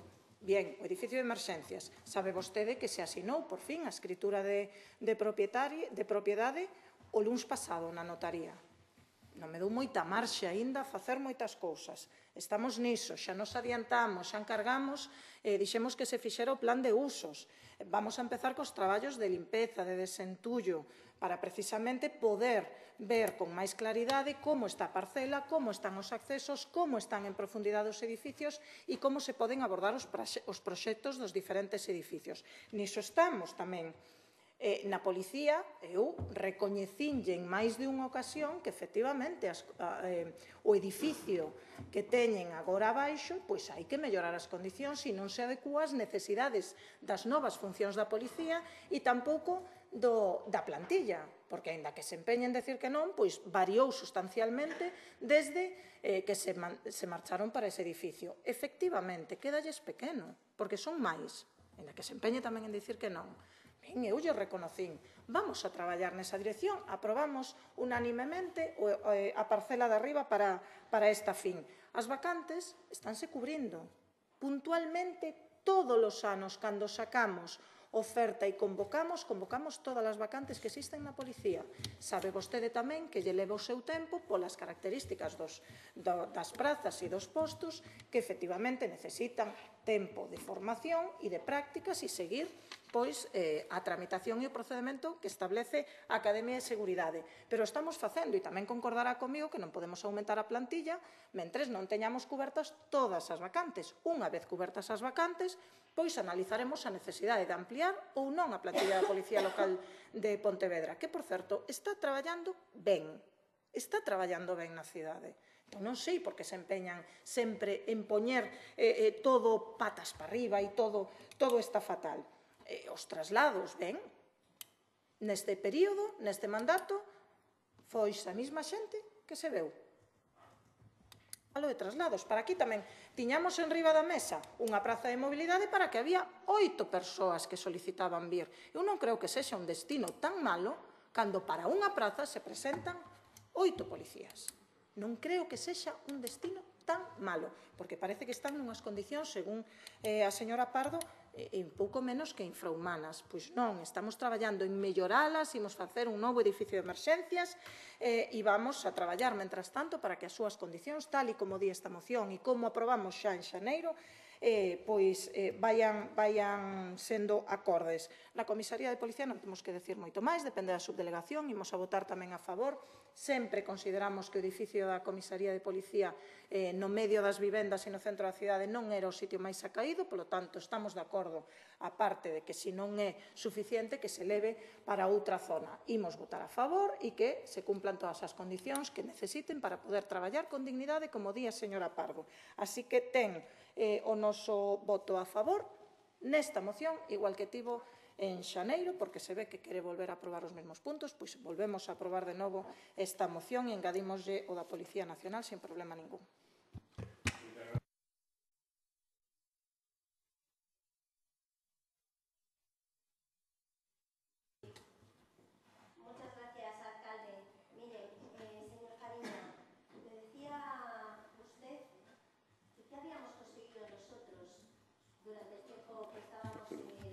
Que no habíamos conseguido nada para la policía local. Mire, eso desde luego...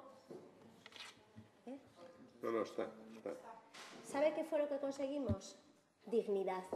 Que se le reconociese la dignidad a la policía local y que se pudiesen aprobar aquí las mociones, que usted decía que era mentira los datos que se daba, claro, lo pusieron en su sitio los representantes sindicales que estaban aquí presentes diciéndole que esos datos no eran mentira y que reflejaban la realidad. Y que por fin el Bloque Nacionalista Gallego decidiese de una vez por todas actuar y tomar cartas en el asunto de las condiciones en las que se encontraba la Policía Local de Pontevedra.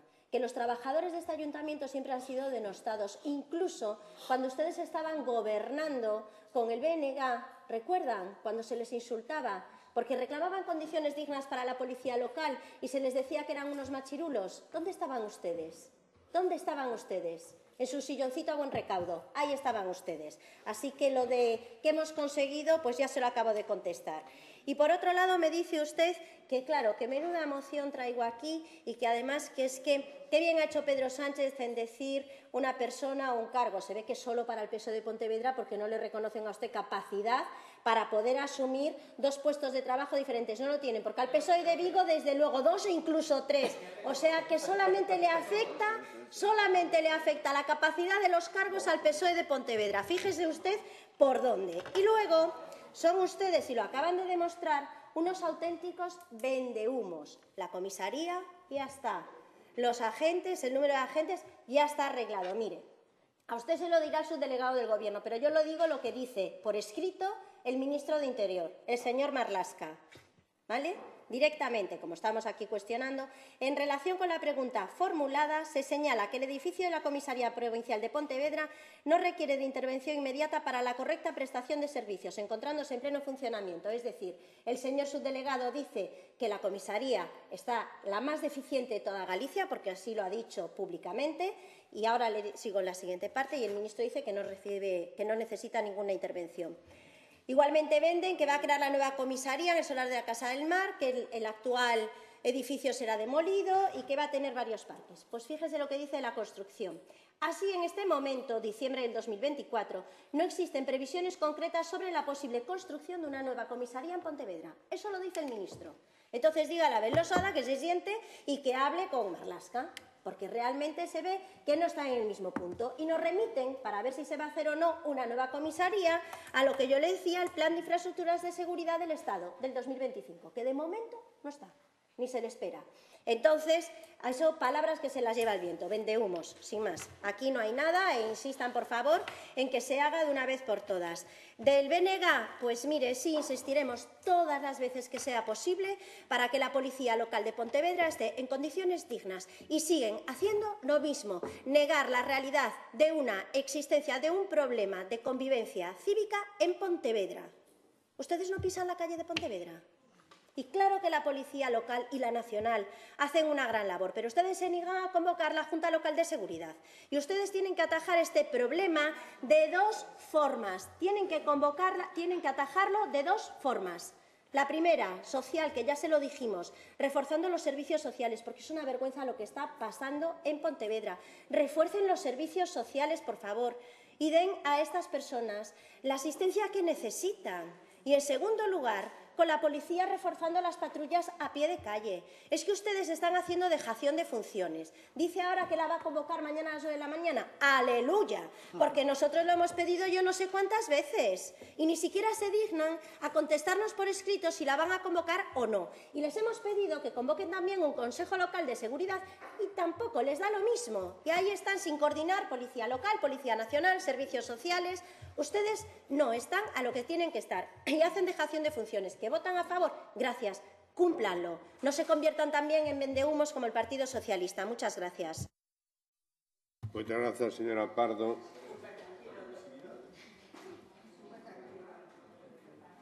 Señor Fariña, ten a palabra. Quedou vostede tranquila coa performance? Digo por aí por aí. Falaba de condicións dignas. É gracioso que vostedes falen de condicións dignas da policía. Sona de piolín. Sónalle, piolín. Sónalle de algo. Un barco cun debuxo aí moi bonito de piolín. Esas son as condicións dignas que defende o Partido Popular.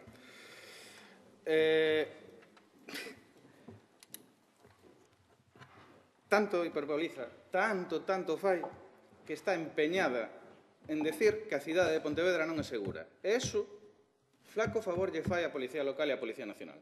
Eso non é verdade. Temos situacións complexas, sí, como todas as cidades. Temos unha situación peor da que tiñamos fai uns anos? Probablemente tamén. Probablemente porque en eso sempre estamos de acordo. E a señora Junco sabe, pídeo, e o meu compañeiro Marcos, que antes o levaba, sempre reclamou, sempre pelesou por eso. O problema está nos servicios sociais. Vostedes están empeñados en facer demagoxia con isto. Pura demagoxia. Decía, a cidade segura. De feito, datos dos corpos e forzas de seguridade, datos que saíron esta semana, houve un descenso na nosa provincia dun 1,8% na criminalidade. Unha cousa é iso. E outra cousa é que sexa necesario incrementar a policía. Por certo, tamén os bombeiros. Cousa que levamos negociando, a señora Villaverde sabe, cousa na que estamos colaborando, intentando conseguir melloras, cousas que vostedes non fan, vostedes só veñen aquí e protestan. Negociar, xamais. Pero, señora Villaverde, os datos son reais, Hai 123 plazas na RPT de Policía Local. Verdade? Delas, só están cobertas 100. E deso, con varios asentes que aínda están na academia.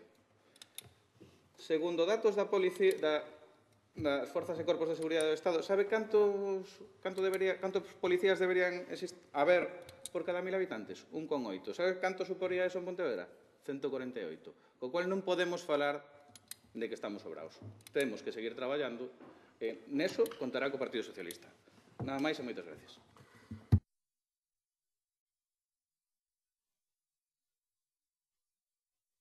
Ten a palabra. Sí, moi brevemente. Señora Pardo, non convoquei a Xunta Local de Seguridade para mañán hoxe. Está convocada, convocou o señor alcalde, cos prazos correspondentes e convócase sempre que é necesaria, que o necesita ou ben o Concello, que a necesita a subdelegación, sempre que é necesario. Todos os anos hai xuntas locais de seguridade cando é preciso, sin problema ningún. E a maiores, como exemplo de coordinación, e así nos lo trasladou o propio comisario da Policía Nacional, hai reunións de coordinación periódicas cada 15 días entre a Policía Local e a Policía Nacional. Cada 15 días. E contacto directo desta concelleira e tamén do señor alcalde, cando considera oportuno, co subdelegado do Goberno.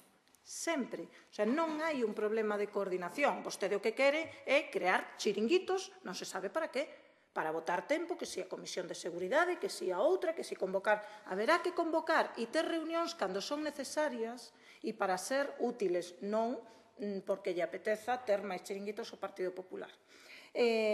Despois, eu creo que esta cidade é un exemplo de cidade segura, tranquila, e tamén, decímolo nós, pero non son nós. As forzas de seguridade do Estado así nos lo transmiten tamén. Unha balsiña de aceite, nos din. Entón, seguiremos traballando dende este Concello para garantir que esta cidade siga sendo unha balsiña de aceite dende os departamentos de Benestar Social da Policía Local e de todos aqueles que faga falta para que siga sendo así. Non teño nada máis que decirlle. Moitas grazas, señora Pego. Señora Pardo. Simplemente para cerrar. Yo hablo y hablaré siempre y lo denunciaré donde haga falta de la existencia de un problema de convivencia ciudadana en Pontevedra, porque existe y no hace más, o sea, no hay más que salir a dar una vuelta por las calles de Pontevedra y esto se ve. Por lo tanto, existe. Siguiente. Habla usted de que la Junta Local se convoca cuando la necesitan, cuando ustedes convocan mundiales, que bienvenidos sean, por supuesto, el triatlón, pero desde luego para la realidad de una Junta Local de Seguridad en los términos que se solicitó, no se ha convocado. E incumplen ustedes la normativa porque no la convocan cada 6 meses de manera ordinaria como tiene que hacerse.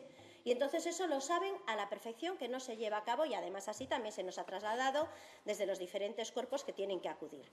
No es que, decía el señor Fariña, ha descendido los índices de criminalidad en la provincia, pero no en la ciudad. ¿Vale? Entonces, hay una alerta, además. Él habló de la provincia y yo estoy hablando de la ciudad. En la ciudad, ¿entiende? Donde se incrementan, en todo caso, los delitos de hurtos, de robos, de peleas tumultuarias, con lo cual, como usted comprenderá, es necesario que se adopten una serie de medidas. Ustedes, la realidad es que no están.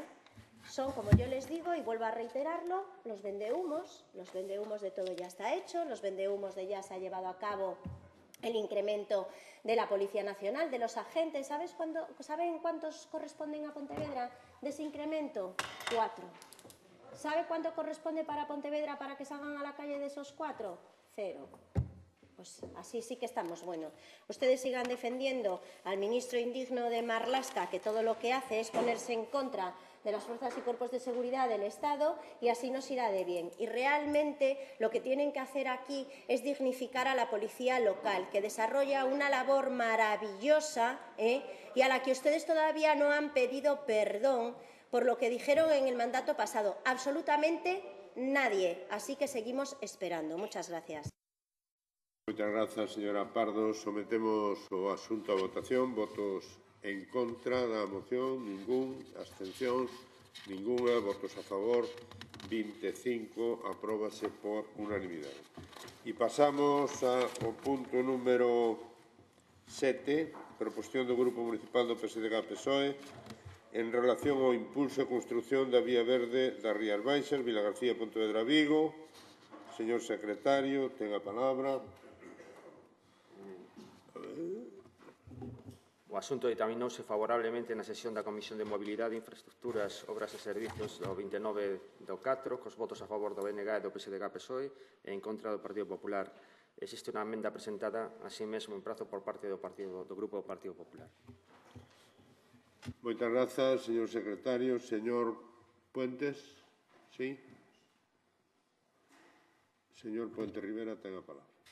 Bueno, pues moitas gracias, señor alcalde. E, bueno, traemos tamén unha cuestión a este pleno que eu creo que é unha boa noticia para a cidade de Pontevedra, para o conxunto da comarca de Pontevedra e que esperemos que se materialice o máis axiña posible, que é a construción desa demandada vía verde en diferentes momentos da historia, con diferentes treitos e diferente ámbito, pero que coinciden que ten o seu epicentro na cidade de Pontevedra e que nos aspiramos a que, de momento, inicialmente, sexa unha gran vía verde das Rías Baixas.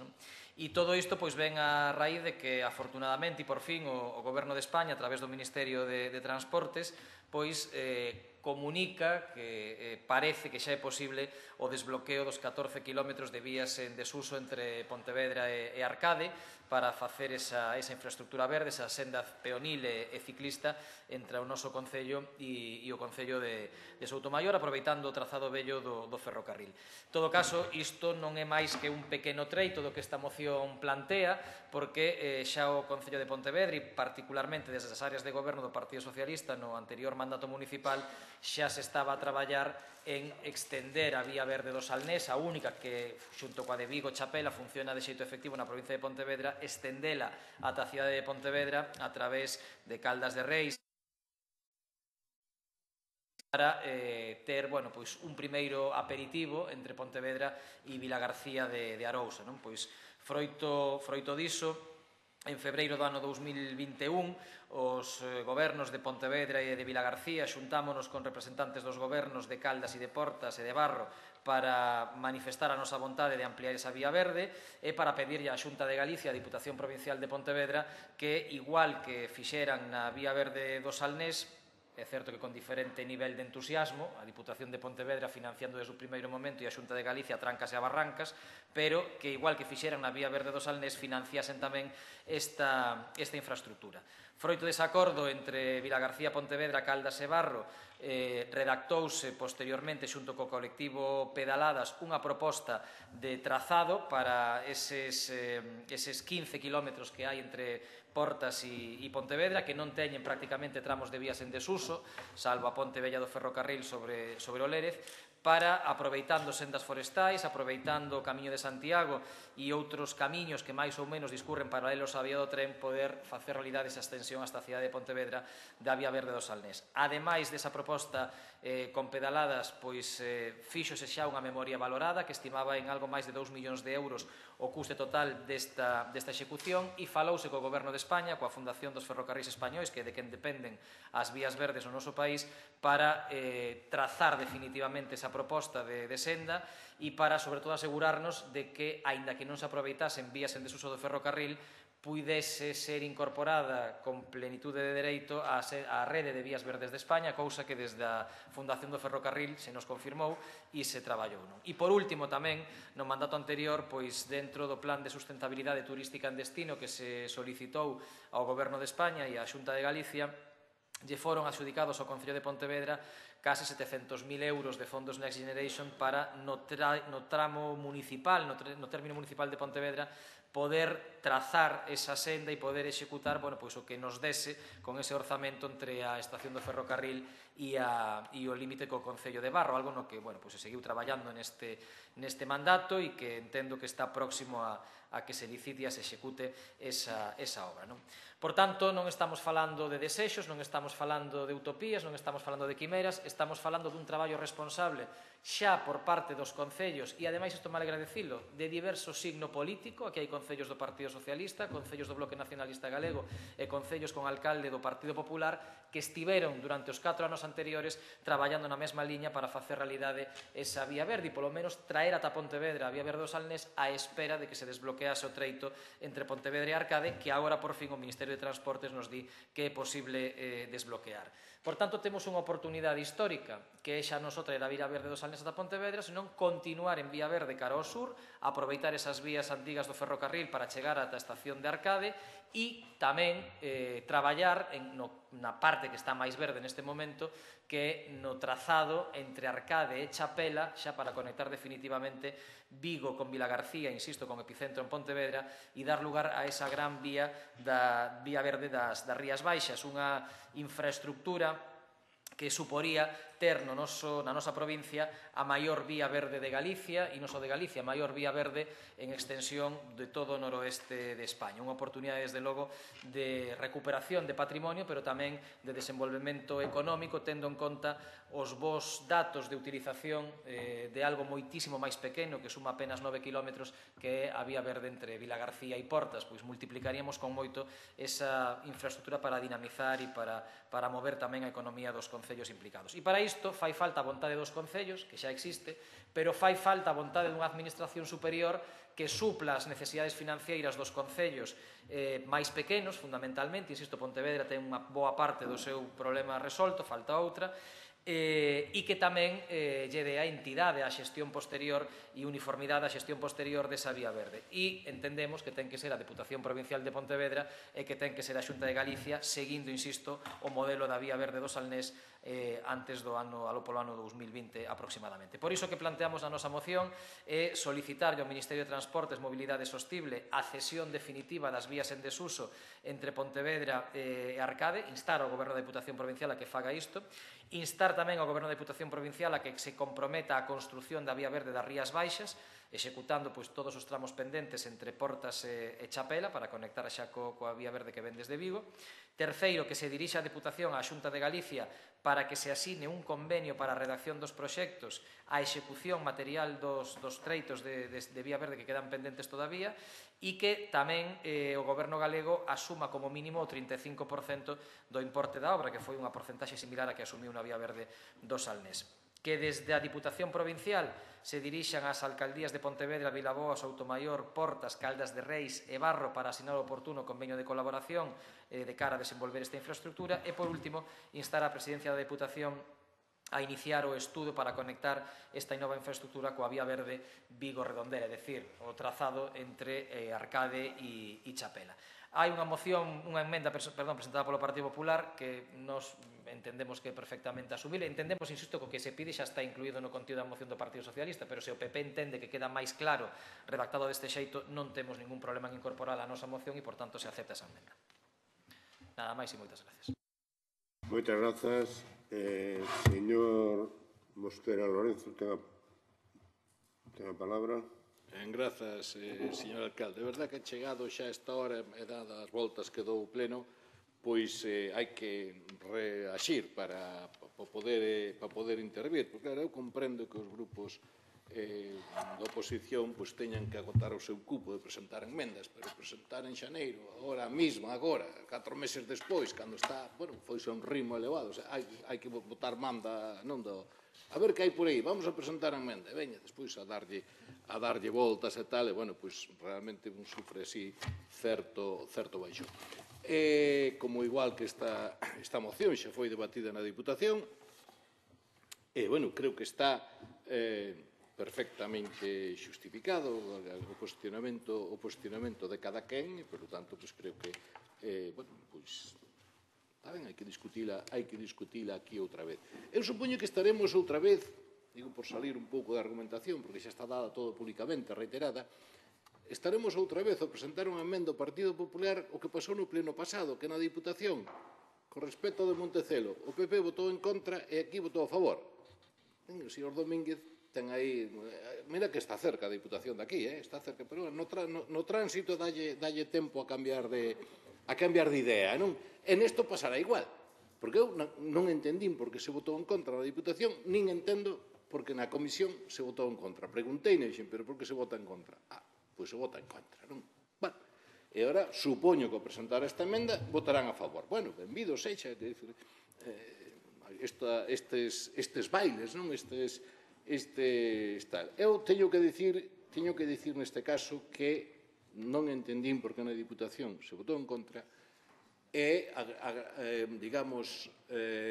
agradecín moito, vin como positivo que a atitude do presidente da Diputación pois fose cambiante, non? E que chegar á conclusión de que isto bota man a Diputación ou realmente vai ser moi difícil, por non dicir imposible, sacar adiante. Creo que está nesa tesitura, polo menos hasta onde sei, e polas declaracións públicas, e, polo tanto, estamos en un camiño que sí se pode.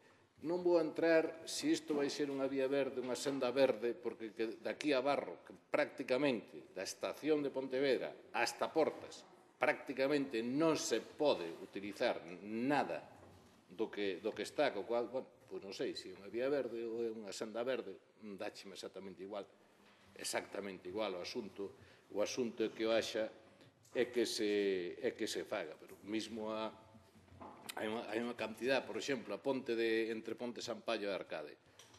Unha ponte entre propiedade do Concello a mitade e outra mitade do Concello de Pontevedra do Soutomaior.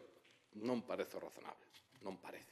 Entón, parece que o faga. Pero xa digo, por sorte, despois de tantas voltas, parece que semella que o asunto está enfocado e, polo tanto, igual que votamos que na Diputación, pois vamos a votar a favor.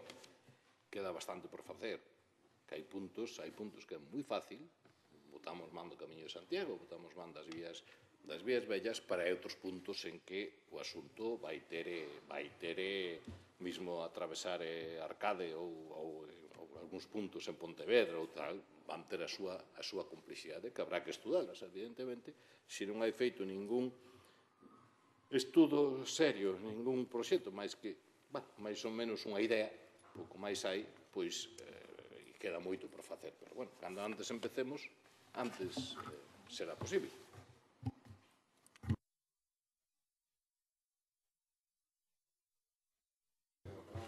Muchas gracias por aceptar la enmienda.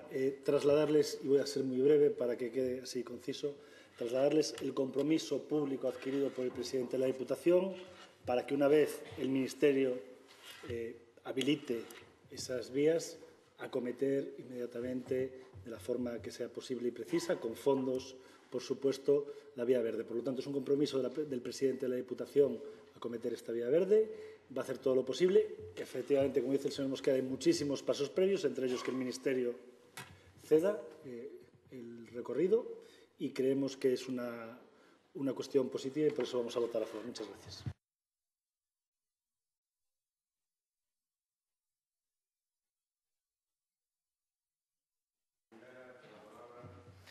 Sí, moitas gracias, señor alcalde. Bueno, nada, simplemente, moi brevemente tamén, aclarar que con respecto ás dúbidas que o señor Mosquera planteaba, que non teña ninguna dúbida, non vai ser unha senda, unha vía, vai ser vía verde a todos os efectos, porque o Ministerio xa trasladou hai 4 anos que podía ser vía verde, aínda que non estivese utilizando no seu treito, en toda a súa totalidade, antigas vías do ferrocarril en desuso, porque precisamente si conecta, que o que pasa en Vilagarcía, o que pasa en Vigo e o que pasa entre Pontevedra e Arcade, conecta tramos de vías en desuso. E, por tanto, xa hai outros exemplos en España, nos que foron perfectamente incorporados ás vías verdes e vai ter a mesma sinaléctica, vai estar no catálogo de vías verdes de España e vai se promocionar como vía verde absolutamente máis. Eu creo, sendo moi consciente das dificultades técnicas que existen, pero xa que hai esa boa vontade que mudou dunha semana para outra, afortunadamente, pero hoxe hai boa vontade por parte da Deputación Provincial de poder financiar esta infraestructura e poder poñerse ao fronte da mesma, que estudie tamén, insisto, sei que é complexo técnicamente, pero creo que merece que, en fin, sen disputa política, estudemos tamén a posibilidade de incorporar, de utilizar de algún xeito e algunha solución técnica hai o antigo túnel do ferrocarril en Lérez para intentar conectar a zona da praia de Monteporreiro, do río Lérez, coa xunqueira de Alba, en fin, de algún xeito. Pero, en todo caso, eso non debe impedir a execución do resto do proxecto, só o deixo como apuntamento. Por tanto, si haberá vía verde, peonil e ciclista en todo este treito, e só trasladarlle ao vicepresidente da Diputación, que fala aquí en nome do presidente, pois trasladarlle que en fin, que se non quere perder máis tempo e quere aproveitar o traballo feito, solicite do Concello de Pontevedra o anteproxecto e a memoria valorada que se fixo no ano 2021, porque está consensuada cos colectivos ciclistas como pedaladas, cos veciños, trasladada xa ao Concello de Barro no seu momento, ao de Caldas e ao de Portas, que lle deron o seu visto bo, e, por tanto, creo que sería un bo punto de partida para empezar a traballar neste treito. Logo, evidentemente, queda por facer todo o demais no resto, onde, efectivamente, a día de hoxe que hai vontade, pero non hai documentos nin hai proxectos aínda para a saída sur de Pontevedra. E entendo que tamén que ese compromiso do presidente da Diputación, porque a min non me quedou claro cando vin o pleno da Diputación Provincial de Pontevedra, onde se votou en contra, e as declaracións posteriores, non me quedou claro se o compromiso do presidente era só para o treito entre Pontevedra e Arcade ou a Diputación asumía íntegramente o conxunto do que nos denominamos Vía Verde das Rías Baixas, que é entre Portas e Chapela, para unir Vilagarcía e Vigo a través de Pontevedra mediante vía verde continua e sin ningún tipo de interrupción. Espero que sexa todo este conxunto, non só entre Pontevedra e Arcade, e, por tanto, agradezo tamén o voto favorable de todos os grupos políticos a esta moción. Nada máis e moitas gracias. Moitas grazas. Algúnha intervención máis? Non hai máis intervención. Sométese o asunto á votación coa emenda incorporada. Votos en contra, ningún. Abstencións, ningún. Votos a favor, apróbase por unanimidade. E pasamos ao punto número 8, que hai que votar.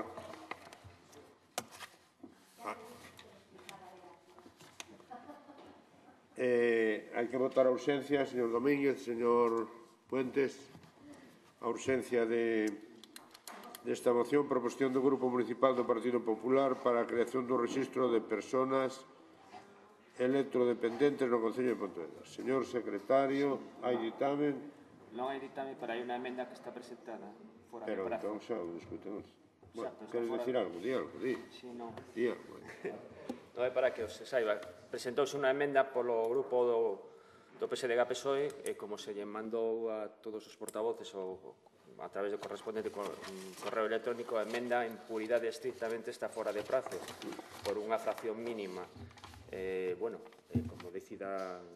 Pero se admite a ponencia non hai problema. Se admite a ponencia non hai problema. Bueno, pues vamos á discusión. Quen ten a palabra? Señora Pardo Pumar, ten a palabra. Sí, muchas gracias. Bueno, en relación a la enmienda, como cuestión previa, efectivamente está presentada fuera de plazo. Yo, si la quieren presentar in voce, que la presenten. ¿Qué?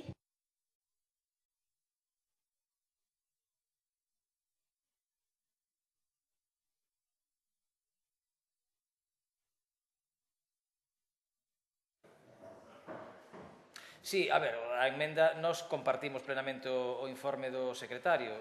Estrictamente, pois nos demos o botón de enviar ás 10:59 e entrou ás 11:00, porque supoño que había un segundo ou medio fracción de segundo desde que se deu a enviar hasta que entrou, e, pois ás 11:00:00 invaden o período de 24 horas, eso é evidente. Outra cousa é que o grupo político, en virtude tamén do informe do secretario, quera ter a xenerosidade ou non de considerar que esa mínima fracción de segundo pois altera ou non o asunto. En todo caso, non imos facer batalla con este tema.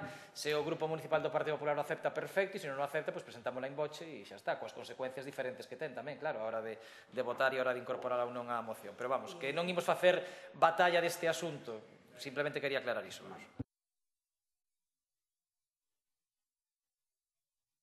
Bien, pero cando te toque falar, presentamos. Señora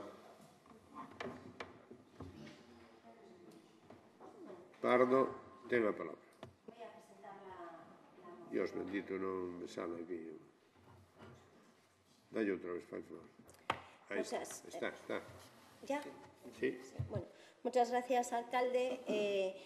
La moción que traemos a debate es una moción bastante sencilla, cuya necesidad vimos a raíz del apagón del 28 de abril del 2025. Lo que nosotros solicitamos es simplemente la creación de un registro municipal de personas electrodependientes. Este registro municipal sería de carácter voluntario y, evidentemente, cumpliendo la normativa de protección de datos en coordinación con los efectivos y los trabajadores de este ayuntamiento en el ámbito de policía local, protección civil, que fuese necesario. También, evidentemente, servicios sociales, porque esto sería un registro municipal de personas electrodependientes voluntario, de ámbito o de carácter social fundamentalmente, para que no se sientan inseguras, para que esto no vuelva a suceder, para que puedan ir a comprobar qué es lo que sucede, porque entendemos que la administración más cercana es la administración municipal. Por otro lado, la Xunta de Galicia ya tiene su propio registro en cada uno de los campos, de los ámbitos sanitarios, que son distintos el registro electrodependiente de las personas con determinados padecimientos o enfermedades que constan. Igualmente, la Xunta de Galicia está trabajando, como ya se anunció, en un protocolo para establecer en concreto un plan de acción unificada en todas las áreas sanitarias para garantizar la continuidad de la atención. Por eso nosotros, en cuanto al punto tercero, no tendríamos ningún tipo de problema de la moción, de la enmienda que han presentado, porque yo sí que les quiero decir. Esta moción se presentó el 8 de mayo, con lo cual tiempo más que suficiente para presentar las enmiendas en tiempo y forma. Ustedes, yo no sé por qué motivo, ahora esperan continuamente a presentar las enmiendas a que venza el plazo un viernes a las 11 de la mañana, cuando incluso a lo mejor podríamos haber transaccionado, porque no es mi intención con este tipo de mociones hacer política de ningún tipo, podríamos haber transaccionado, si realmente les importase este tema, una moción en la que se recogiesen los diferentes puntos. Pero mi grupo no quiere renunciar a la creación de lo que consideramos que es esencial, que es el punto primero, que es un registro municipal de personas electrodependientes. No tenemos inconvenientes, si ustedes quieren, a pesar de que entendemos que podríamos no aceptarla radicalmente, en incorporar lo que ustedes dicen que es el punto 3, instar a la Xunta de Gobierno local a dirigirse a la Xunta de Galicia para, en coordinación con el Concello, elaborar un protocolo de actuación, porque de hecho además ya se está trabajando en todo esto, entonces no tendríamos inconveniente, manteniendo nuestro punto 1 y el punto 2, porque creemos que a mayores de que haya este protocolo que ustedes piden en el punto 3, que se cree en la Xunta de Galicia, creemos que también tenemos que tener en nuestro ayuntamiento un protocolo coordinado con la Xunta de Galicia, punto 3, en esta materia. Entonces, yo le ofrezco aquí, si usted quiere, la posibilidad de llegar a una transacción, que es mantener nuestro punto 1, nuestro punto 2 y adicionar el punto 3, que es instar a que se haga un protocolo mayor. Entonces, porque no quiero hacer política de este asunto, pero sí creo que es esencial que haya un registro municipal de personas electrodependientes. El registro del ámbito sanitario ya está. Entonces, yo sí que le hago este ofrecimiento y espero a que usted me diga, y si no, pues no acepto la enmienda. Muchas gracias, señora Pardo Pomar. Señor Rey, ten a palabra. Sí, gracias, señor alcalde. Bueno, un poquinho, tampouco queremos facer debate con esta tema das proposicións. Aceptamoslle o punto 3, como vostede di, pero tamén recordarlle que das 3 mocións que vostedes traen, 2 foron por urxencia, o sea que, bueno, tamén hai que ter un poquinho de consideración neso. Por outra parte, bueno, creemos que hai que definir que é exactamente unha persona electrodependente, non? E basicamente, despois de ver varios conceptos, o que ven a decir todas son que realizan na casa tratamentos médicos para o que é prescindible o seu suministro eléctrico de forma interrompida. Son persoas que teñen que estar conectadas á corrente de maneira permanente ou de maneira puntual para garantizar a súa saúde, mellorar a súa saúde e incluso para poder sobrevivir, non? Estas persoas dependen, está claro, que do tema eléctrico. Ahora mismo en España o único, digamos, que tema legal que teñen é a lei do sector eléctrico, que o único que basicamente o que ven dicindo que non se pode cortar baixo ningún concepto o suministro eléctrico sempre cando dependa a súa vida delo, non?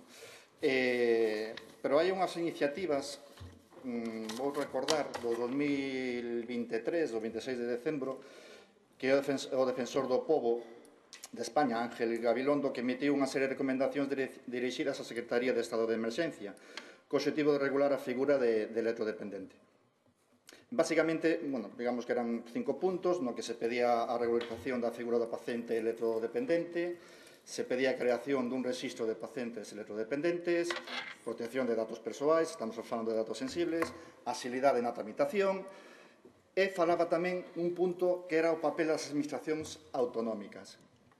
E comenta que, dado o reparto competencial en materia de sanidade en España, o defensor do pobo considera que as administracións autonómicas son as máis adecuadas para establecer mecanismos de cooperación e coordinación que permitan elaborar e xestionar este registro.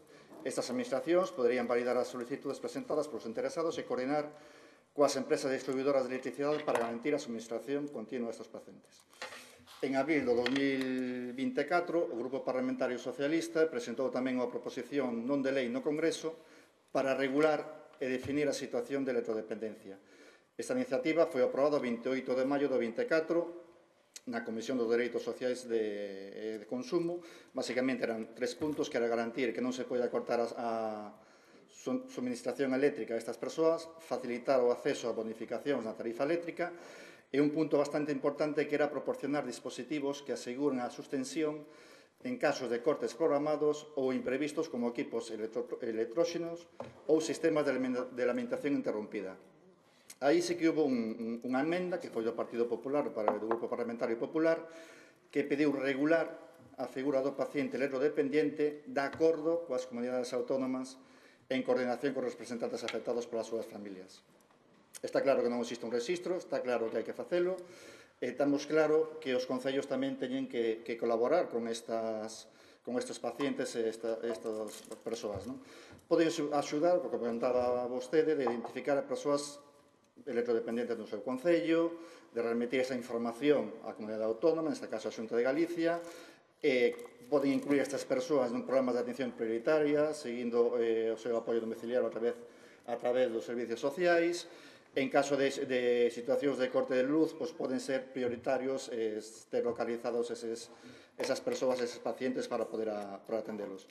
En conclusión, que creemos que a iniciativa é boa e correcta e temos que coordinarnos todos para poder ter este censo de persoas electrodependentes. Por eso anunciamos tamén o voto favorable. Muchas gracias. Muchas gracias, señor Rey. Señora Gulías, ten a palabra. Moi bo día a todas, grazas, señor alcalde. Bueno, eu tamén quero anunciar o noso voto favorable, non sin antes sorprenderme a confianza do Partido Popular local no goberno do Bloque Nacionalista Galego en Pontevedra. E, home, nos entendíamos e corroborou a señora Pardo que xa os Sergas, e eu incluso me atrevo a dicirlle, señora Pardo, incluso a sanidade privada xa terá feito un rexistro de estas características. Agora ben, eu entendo que vostedes non confíen nos seus, e sobre todo no que ten que ver con sanidade pública. Falta de recursos, falta de persoal, listas de agarda inmensa, pero, home, eu no rexistro si lle confío, non? A parte o seu conselleiro de Sanidade, o señor Gómez Camaño, que é un fan da tecnoloxía, non? Ten un rexistro, como diría el? Como di el con ese linguaxe tan sofisticada? Que te cagas, non? Como aplicación do Sergas. Eu insisto, señora Pardo, que non se preocupe, pero mire, dende o Concello de Pontevedra xa lle creamos o rexistro. Está xa colgado na página web benestar.pontevedra.gal, probablemente haxa que facer algunha modificación, pero xa lle lo temos feito, así que entendo perfectamente que confíe en nós. Sobre o protocolo, xa o dixo vostede puxo xa a venda antes da ferida. Vostede puxo a venda antes da ferida. Teñan un pouquiño máis de fe nos seus. Un pouquiño máis de fe, non? O seu xefe, que ven, por certo, esta tarde, non merece esta desconfianza. O 13 de maio dixo: imos facer un protocolo específico para garantir a continuidade a atención dos doentes electrodependentes nos seus domicilios e, en caso necesario, garantir o traslado dos centros asistenciais. Home, imos darlle unha marxe, non nos pida que o fagamos nos antes, que entendo que non será. Malo será que entre vostede e eu, que somos mulleres de facer seguimento da política, non lle demos conta do recado. Eu creo que sí. Entón, se lle parece, cando o señor Rueda cumpla esa promesa, pois lle facemos seguimento, facemos as adaptacións que correspondan e colgámolo e actuamos conxuntamente, porque eu tampouco lle confío moito nos responsables políticos da Xunta, teñolle que confesar, pero sí nas expertas e nos expertos que teñen recursos especializados, que teñen coñecemento sobre a materia e que estou segura que farán un protocolo destas características e que efectivamente cumplirán co que se expón na moción. E por último xa, eu non me resisto a dicirlle, señora Pardo, que eu sí que fago política. Eu non sei que fan os responsables políticos do Partido Popular. Non sei se lle gusta máis facer levantamentos topográficos, xogar o rugby, punto de cruz, non o sei, eu fago política. O que non fago é seguidismo partidario. Son cousas diferentes. Eu xa sei que no PP non o entenden ben, pero son cousas diferentes. Así que agardo, señora Pardo, que tamén faga política, aínda que non estemos de acordo en moitas cousas. Nada máis, moitas grazas.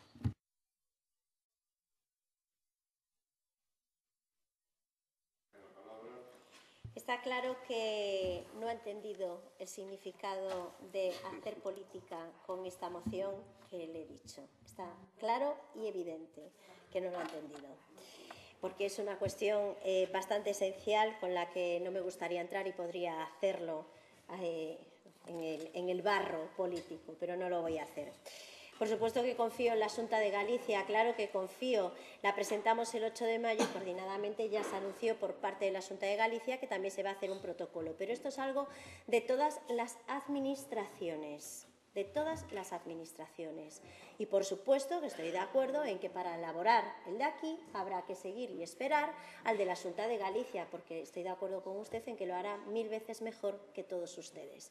Pero me alegro de que vayan a votar a favor de esta moción. Entiendo que el Partido Socialista acepta la transacción para que se incorpore el punto tercero. Y entonces quedaría así votada la enmienda. Muchas gracias.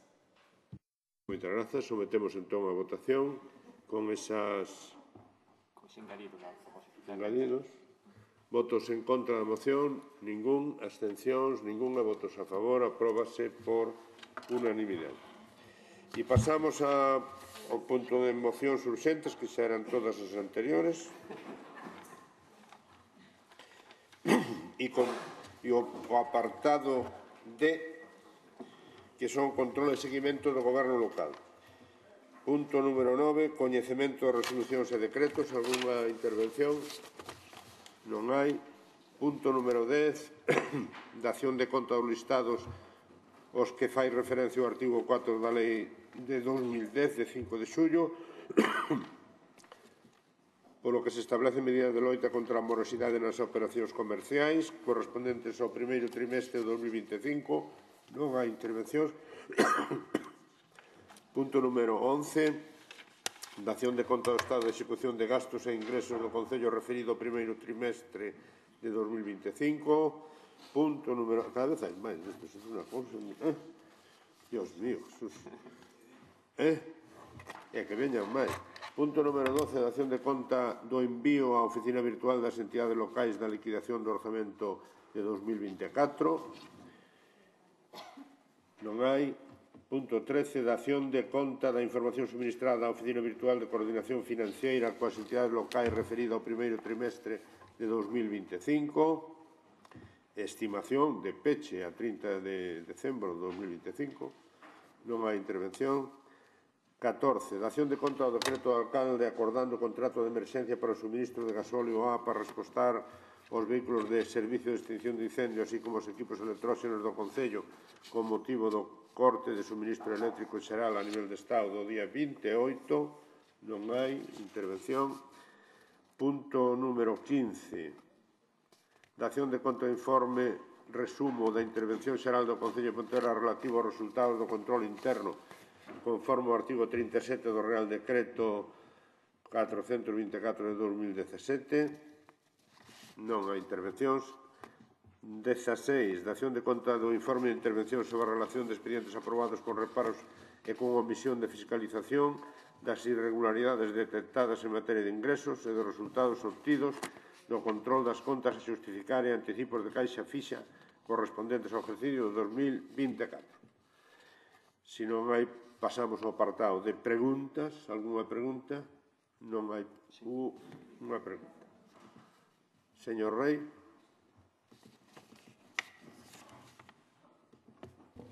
Sí, gracias, señor alcalde. En relación á noticia que saliu no Faro de Vigo o día 13 deste mes, no que non constaba que se haya solicitado a transportes a cesión da Ponte de Malvar, quería saber se ao final desde o Concello se mandou a solicitude. Comprobamos o tema e lle contestamos a usted por escrito. Algúna outra pregunta? Nada máis. Rogos? Non hai ningún rogo, polo tanto, levántase a sesión. Moi bo día a todos e a todas.